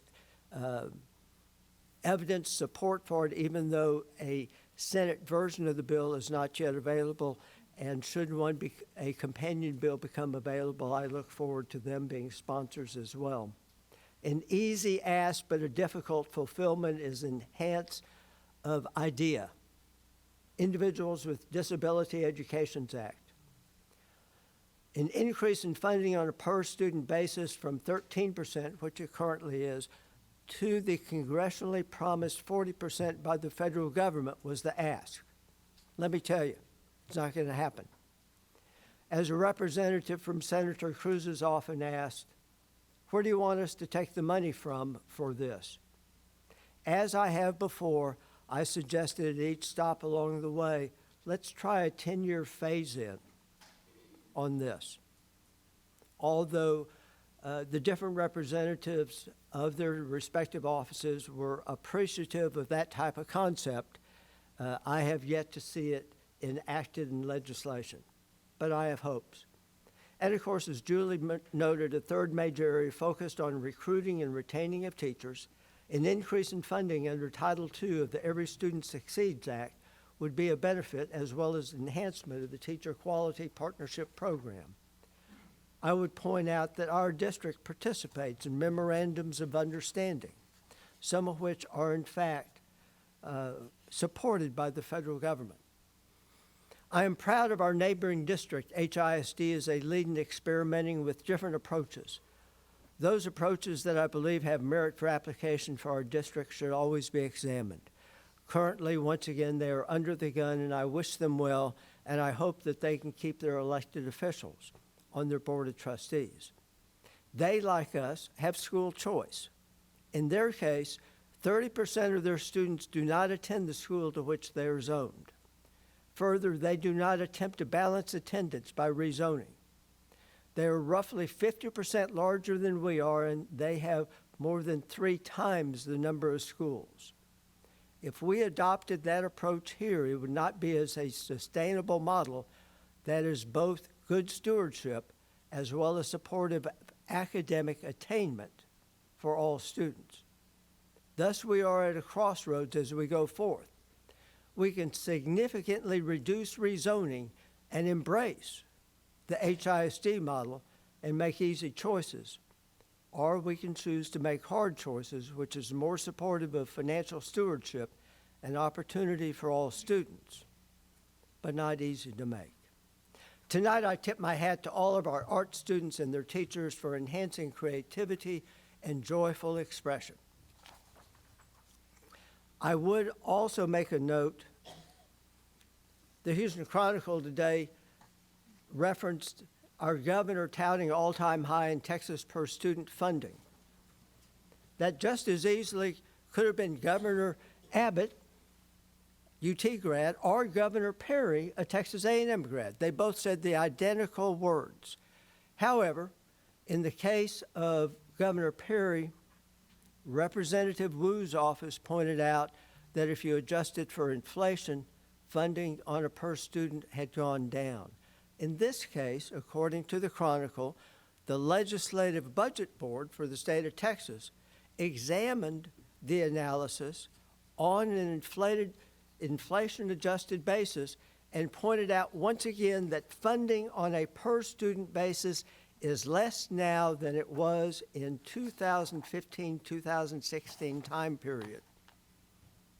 Inflation matters. Yes, there are more dollars going in, but the net result, the net impact is we have not restored funding back to where we were in 2015 and 16 before we had a 20% cut in school funding across the entire state of Texas.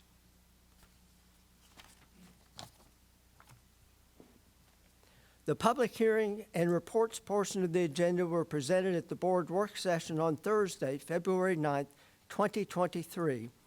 However, we do have two speakers this evening under item 3A under the public hearing portion of the agenda, which I will now read. 3A, the board will hold a public hearing to discuss the 2021-2022 annual report of the Texas Academic Performance Report. Mr. Secretary, are you ready? First speaker is Christina Woods. Once again, I will remind you, you'll have 2 minutes. When the yellow light comes on, you have 30 seconds. When you have the red light comes on, please wrap up your comments. Tonight I wanted to address part of the TAPER report. I have all of these notes, but I'm going to try and not use them as much. What struck me was the district-wide at the master's level, grade level category is that our BIPOC students are typically 20% or below in that category. Our white students average about 54% in that category. One of the practices that I've come here and talked about before is that the district groups learners.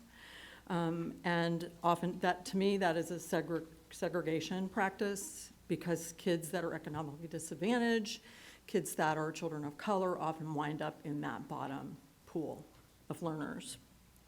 To me, that's structural racism, that's structural inequity. And I want you guys to see it that way too, because I don't see how we get numbers that low back up if we're not truly looking at what's happening with children. There's a study out by the American Journal of Psychiatry that finds that Black children's brains, when they face racism, toxic stress, and trauma, results in cognitive dysfunction, PTSD, mental health disorders, and this affects their academic success and has long-term effects. So my question is, will the district look at the structural part of this kind of inequity and make changes, or will we continue to see these kinds of numbers that drive long-term success or lack of success for children? Thank you.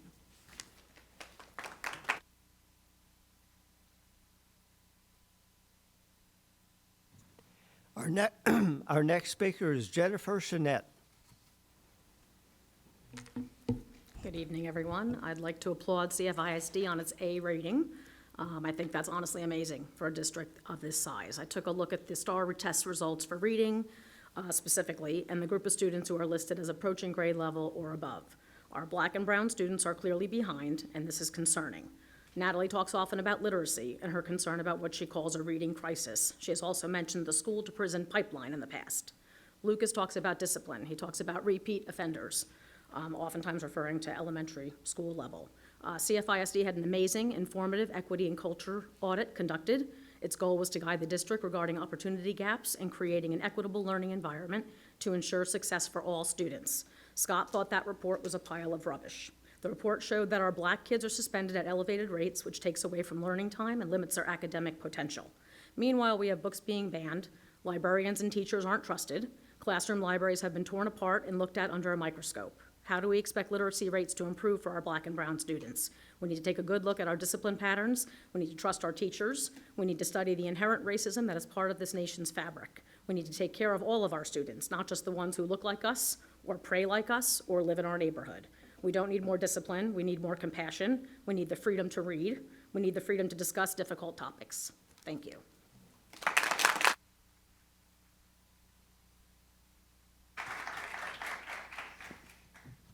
We will now proceed with the action items portion of the agenda. Action items 5A through 5G were moved to consensus during the board work session on Thursday, February 9th, 2023, and there are no speakers on any of those items this evening.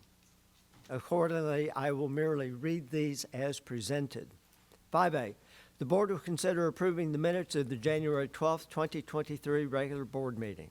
5B, the board will consider approving the budget amendments for the period of October 1, 2022 through December 31, 2022.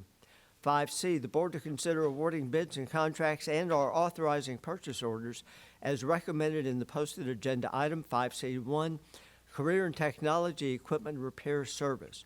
5D, the board will consider approving the CenterPoint Energy Houston Electric LLC blanket utility easement to provide electrical service for the Ben Bradley Police Station renovation. 5E, the board will consider approving the CenterPoint Energy Houston Electric LLC blanket utility easement to provide electrical service for elementary school number 59. 5F, the board will consider authorizing the superintendent to execute a memorandum of understanding with Texas Women's University for student-teacher placement. 5G, the board will consider approving the superintendent to execute a memorandum of understanding with the University of Houston for student-teacher placements. If any board member wishes to remove one or more of these items for further discussion, please do so at this time. If not, I will entertain a motion to approve the consensus items as recommended or amended. Mr. President, I move that the board approves the consensus items as recommended. May I hear a second? A second. There has been a motion made and seconded. Is there any discussion on any of the items 5A through 5G? Seeing none, I will now call for a vote. All in favor, please signify by raising your right hand. That passes unanimously. Holly, if you'll record that. The following items were placed on non-consensus. 5H. The board will consider making a determination that good cause did not exist as required by law for Sharonda Osby, Marcus Ballantyne, Doris Calvert, Carolyn Coe, Sarah Kaufman, Jordan Cortez, Megan Eppolito, Rosanel Francisco, Tammy Gilmore, Jonathan Leach, Carlos Perez, Colnicia Powell, Angela Rivoli, Claudia Regaldo, Scott Tarazona, and Hector Zapata to resign their respective employment contracts. This item was discussed in closed session pursuant to Section 551.074 at the board work session on Thursday, February 9th, 2023. There are no speakers on this topic this evening. May I have a motion to approve this non-consensus item as recommended or amended? I move the board approves the non-consensus item as recommended. A motion has been made. Do I hear a second? Second. Motion has been made and seconded. Is there any further discussion on this item? Seeing none, all in favor, please signify by raising your right hand. That is unanimous, Holly.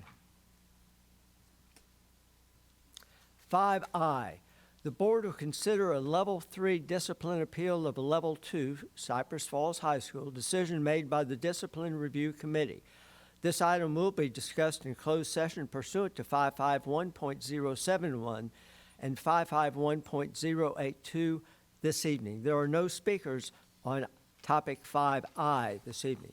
5J, the board will consider a Level 3 discipline appeal of a Level 2 Cypress Park High School decision made by the Discipline Review Committee.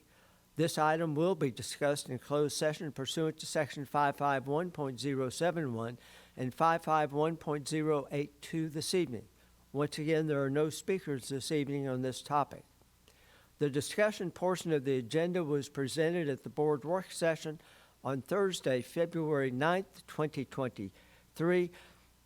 I do urge all patrons who were not able to attend or see the board meeting on Thursday night to go back and take a look at that which has been recorded. We had a very excellent conversation and discussion on the presentation from our IT department, as well as a recognition of areas of improvement, also a recognition that this IT department has moved mountains in the last 12 years. We will now proceed with the citizen participation portion of the agenda, 7A. Per BED, local patrons may address the board during the regular board meeting under citizen participation on any matters of interest or concerns that are not posted agenda items. Individuals may only register to speak one time per meeting and must register in advance. Just a reminder, patrons who have registered to speak this evening may see the order of names listed on the screens to your right and to your left. Before your name is called, please move forward and sit in one of the two reserved seats on the front row. Mr. Secretary, are you ready? We have a total of 17 speakers, so that means your time is reduced to 1 minute. Remember, the rule is 15, so if we go over 15, you're reduced to 1 minute per speaker.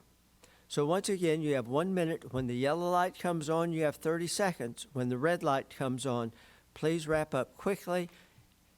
If you have difficulty wrapping up, I will interrupt. Our first speaker this evening is Soraya Suresh. Soraya Suresh. Our second speaker this evening, Manasseh Akula. Good evening, everybody. My name is Mansa, and I'm a parent of a 6-year-old that attends Alt Elementary and a 12-year-old that attends Salyards Middle. We recently relocated from Bartlesville, Oklahoma in May 2022. My house is getting built in the new community called Dunham Point, which was rezoned as a part of the boundary changes for 2023 and 2024.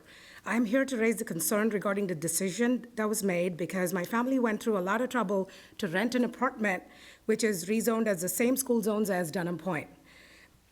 Moving from a small town into a big city, my family went through a lot of stress due to relocation. After a lot of trouble, my kids just started to make friends and settle and to realize that we had to change schools again.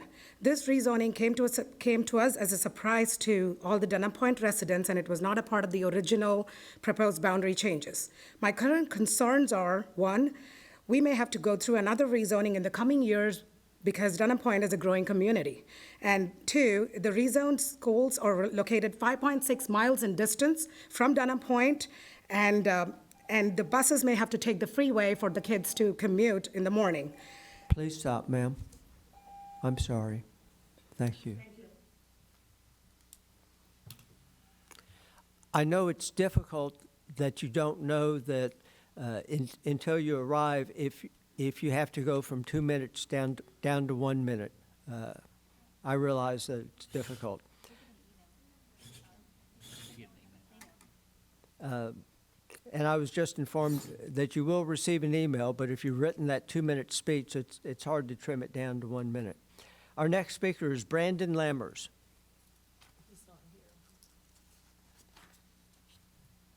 Our next speaker is Yana Nagub.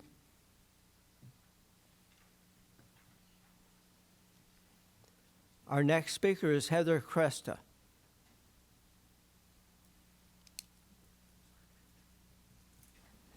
Hi, my daughter is a senior at Sire Ranch High School, and she was active in drill team for 3 years, and she's been in FFA for 4 years.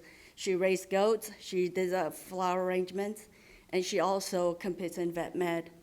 Bullying and mental health are very important amongst our students, and they haven't developed enough maturity to handle situations. But when this happens to them by the teacher and chosen leaders, it's very detrimental to the students. My daughter, a drill team teacher, took a picture of my daughter, posted it in Remind, and sent it to all the students and the parents.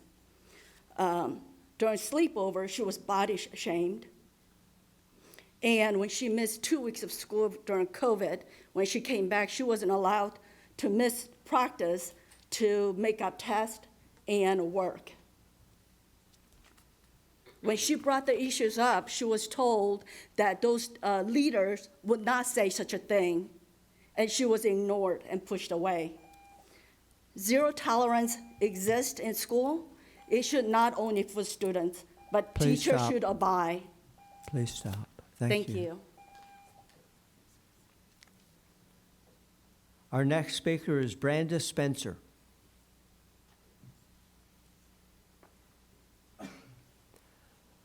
Our next speaker is Saul Zamaroon.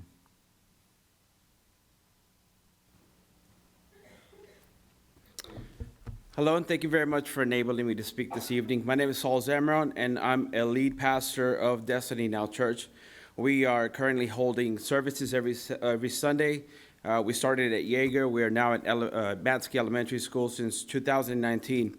I'm aware of the board policy in regards to the continual use of the facility and how there are additional fees after the third year, but I'm here requesting an exemption for the remaining of the year from any additional fees. We are currently in the process of searching for a building to transition to, and our realtor is working hard and diligently with us to make this possible. We have seen an impact in our community through our church, and we would love to continue to do so. We would greatly appreciate it if you would take this request into consideration. We are fairly a new and growing church, and accepting this proposition would allow us to financially be able to move forward with our transition from a school to our own building. So thank you very much. I appreciate you. May God bless you. Our next speaker is Stacy DeMeyer.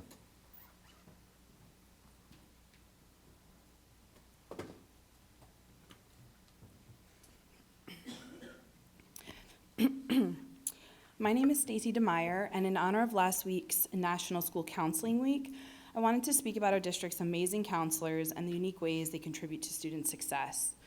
When I attended the district's mentor training a little over a year ago, I had no idea the extent to which I would get to know the two wonderful counselors at Keith Elementary, Nicole Carroll and Lisa Sattel. Two of my sons attend Keith, and so I've had some interaction with the counselors before, whether it was through their Counselor's Corner section of our school's monthly newsletter or getting my child qualified for speech therapy. But once I became a mentor, I started getting a more behind-the-scenes look at what our counselors do on a daily basis. I've seen firsthand the love and care they have for their students. I've seen them asking about the good and not so good things going on in their students' lives during lunch bunch. I've seen them sitting on the floor in the hallway talking one-on-one with a student that needed them that day. And I've seen them celebrate in such an authentic way the successes of my two mentees. It has been such an honor getting to know Keith's counselors, and I can say with absolute certainty that our kids are in great hands. Thank you to all of our district's counselors. I hope you all know how much your Please work is stop. appreciated and valued. Please stop. Our next speaker is Huwan Abene. Yep. Victoria Zong is our next speaker. My name is Victoria Zhang, and I'm a senior at Cy Woods. I'm in the top 1% of my class, and I've received a full ride scholarship to the #1 liberal arts college. I'm here to call for a change to the code of conduct to ensure enforcement of proper consequences for racism and discrimination, and to hold school administrations accountable. I have dealt with racism in Cy-Fair since I was 6 years old, but the first time I spoke up wasn't until 8th grade. Two boys asked me what type of dog I liked eating the most. After reporting them, I was confronted by these two boys, and they laughed because they got no consequences. During COVID, I received relentless racist remarks from my classmates. I eat bats. I should go back to where I came from. I took action by making Stop Asian Hate posters, but was told it was too controversial by the APs. There is nothing controversial about racism. It is something we should not tolerate and should always act against, yet the inaction by our administration is a trend. This year, a group of boys called my friends and me Squid Games took pictures of us without our knowledge and compared us to Squid Game characters. teachers. I immediately reported this to the APs, yet they received no consequences. I have addressed the issue of racism at multiple student council and president council meetings, yet there's been no change. We will not accept a continued lack of consequences. Racism must be expelled from our schools.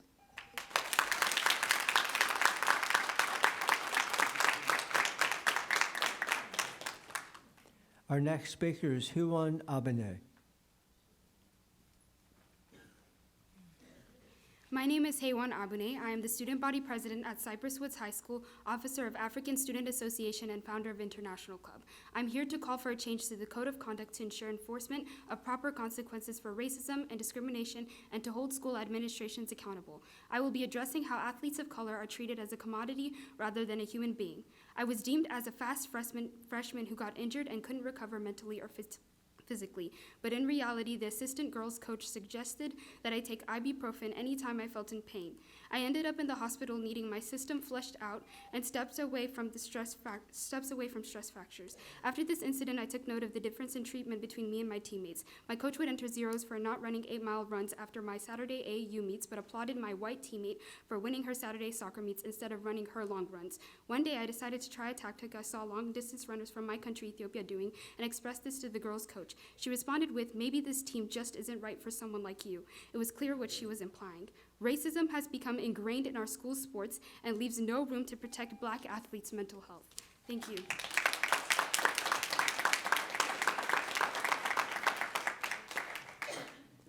Our next speaker is Tara Cummings.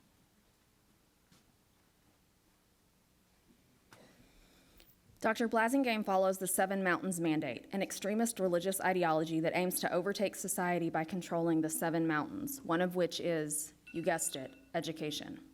While previously campaigning for school board, she espoused the Seven Mountains Mandate in an email where she indicated that God spoke directly to her and said, quote, "We will take our education mountain." She further stated, "The Lord put it on my heart that my agenda is to tear down the overinterpretation of the separation of church and state that has shut God out of schools. Her goal is to, quote, set a template in Cypher for how it can be done, and then, quote, set the new order for the state." Blasingame has clearly and unapologetically outlined her religious and political agenda as a trustee. Now, I don't know about y'all, but I don't co-parent with extremists, and we cannot allow a single additional extremist on our school board come November. Please visit cyfairstrongschools.com and join us in protecting CFISD from extremism. Thank you. Our next speaker is Kimani Salter. My name is Kimani Salter. I'm a junior at Cypress Woods High School. Last week, a girl at my school posted a TikTok of her dancing to Wade in the Water, which is a song sung by African-American slaves. This sparked our movement, but is not the only reason we're here today. We're here because of the consistent inaction by the administration to directly address racism. This student was reported to CFISD tip line and directly to Cywood's administration. When speaking with multiple members of the Cywood's administrative team, they stated that because of some gray area within the student code of conduct, they cannot enforce the proper consequences in this situation. Under the level 3 violations in CFISD's code of conduct, under number 25 states that using racially or ethnically offensive language and or gestures directed towards others is a violation. Also under the same level in the student code of conduct is fighting, which has almost always resulted in suspension or ALC placement. However, none of that was done in this situation, which led to a white student in a class of mine feeling comfortable enough to record me to the same song before doing so, stating that he wouldn't get in trouble for it, probably because he saw that the other girl didn't. And if we hadn't been putting pressure on our administration beforehand, he probably wouldn't have.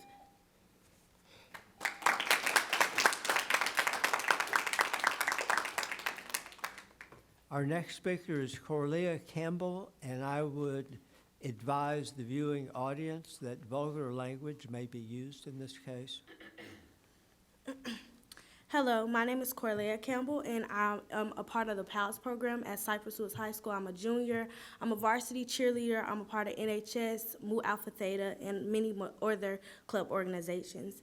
We're here today to call for a change to the Code of Conduct in order for proper consequences for racism and discrimination to be enforced and to hold administration accountable. Now, while preparing for a 7th period pep rally this year, I had another one of my white cheermates tell me that we needed to add more nigga music to the playlist. So with that being said, I went through the chain of command, first reporting this to my captains, my APs, and then also my coaches. I definitely felt ostracized during this and lost many bonds with some of my cheermates. This situation wasn't handled in a timely manner, and the fact that her mom was is a part of administration definitely played a role in this.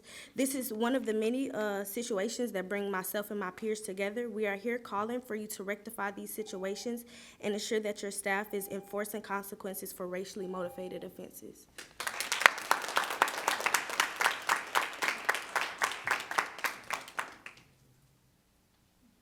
Our next speaker is Monica Dean. Our next speaker is LaClaudia Hayes. Good evening. My name is Claudia Hayes. I moved my family, my 2 children, myself, to Cypress in 2020. As with the rest of the world, we watched or experienced COVID. We watched a young black man beg for his life from people in authority and many other social injustices. After the students were able to return to school, my children noticed the use of the term nigger very often. At the beginning of the school year, I receive a code of conduct that my children must abide by, and I make sure that they do that. However, other children aren't given those same consequences. As the kid spoke of, and I know you recited a quote by Maya Angelou, says that people won't always remember what you said or what you did, but they will remember how they made you feel.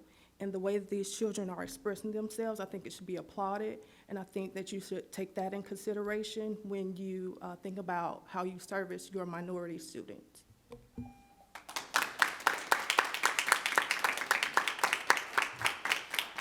Our next speaker is Kayla Smith.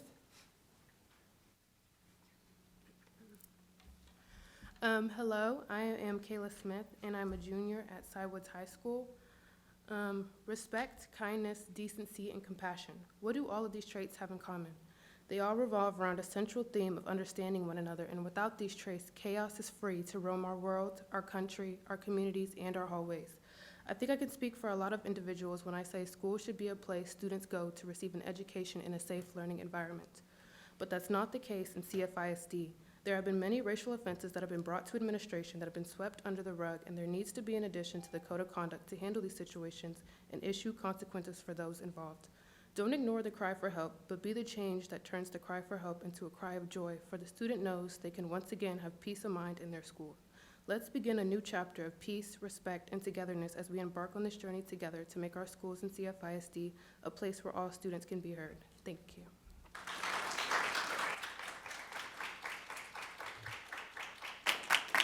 Our next speaker is Sarah Saeed.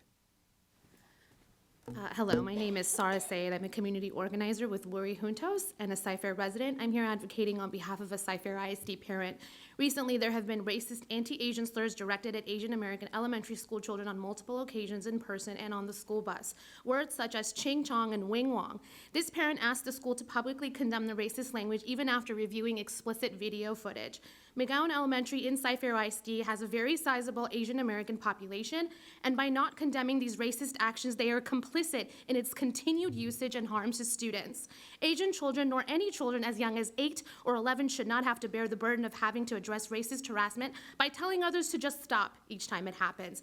This is an opportunity for the school and its board to protect its students and teach about the harmfulness of racist slurs by addressing it with the school staff and students. This is not an isolated incident of racism, but one of institutional systemic racism that must also be addressed at the instructional and administrative levels. What we want is public acknowledgement that this happened and to condemn this publicly and action steps to prevent it from happening again. Thank you.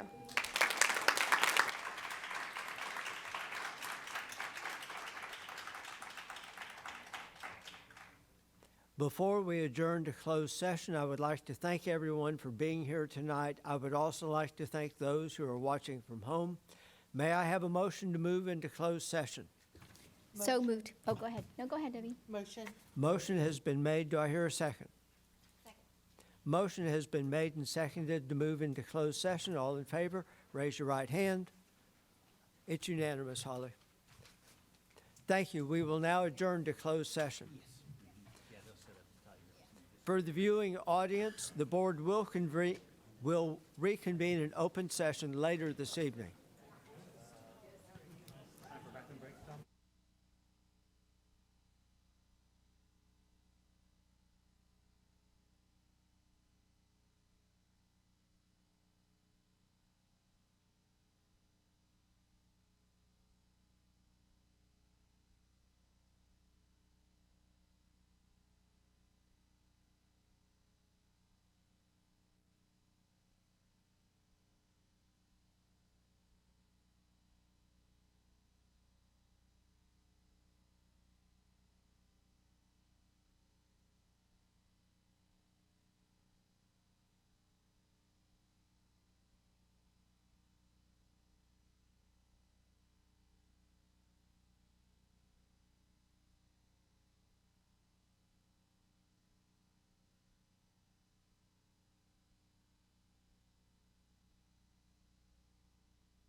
So we are out of closed session. Time is 11:02. You have that, Mr. Secretary? So this has to deal with the first hearing that we had. We have two options. We can enact a motion by a majority vote of the board to uphold, amend, or reverse the level 2 decision, or take any other action deemed appropriate by the board. Vice President Heineman, please identify what the level 2 decision was in the first case. The level 2 decision, that's not what I was prepared to do. I was prepared to enact a motion. The level 2 decision in the first case was to expel the student to JJAEP with either to the end of the school year or at the time when the case was resolved. Correct. However, the administration is asking us to amend the level 2 decision for it to be 180 days, the original decision, which was 180 days. Correct. So I will now entertain a motion. So is everybody clear? Yes. So I will entertain a motion to either uphold the level 2 or amend it back to the original, which was 180 days, or to reverse it. And if we can't do something on that, we'll then move to choice B. I can make a motion. Yes, Dr. Blassinger. I move that we amend the level 2 decision back to the campus suggestion, which is the 180 days, or as soon as the case is resolved. Second. Motion has been made and seconded. All those in favor, well, first, is there any further discussion? We have a motion on the floor that's been seconded. No discussion. All in favor, please signify by raising your right hand. The motion passes. Mr. Secretary, please indicate that the motion passed in a unanimous fashion.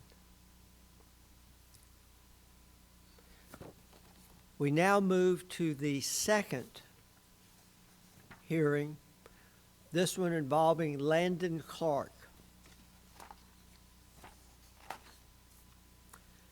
Once again, we have the following two options. We enact a motion by majority vote to uphold, amend, or reverse the level 2 decision, or we can take any other action. The first step is we will determine if we can have a motion by majority vote to do one of the three. Does anybody want a recitation of what this is, or is somebody prepared to make a motion? I'm prepared to make a motion. Ms. Heineman. I move that the board uphold the level 2 decision.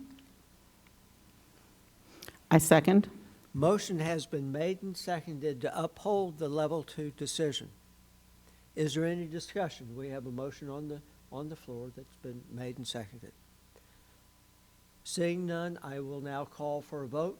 All in favor, please signify by raising your right hand. Motion passes. Mr. Secretary, please indicate that it was unanimous. Is there further action to come before the board this evening? Seeing none, I will entertain a motion to adjourn. Motion to adjourn? A second. Ms. Blackshear made the motion to adjourn. It was seconded by Dr. Blassingame. All in favor, please signify by raising your right hand. We are adjourned.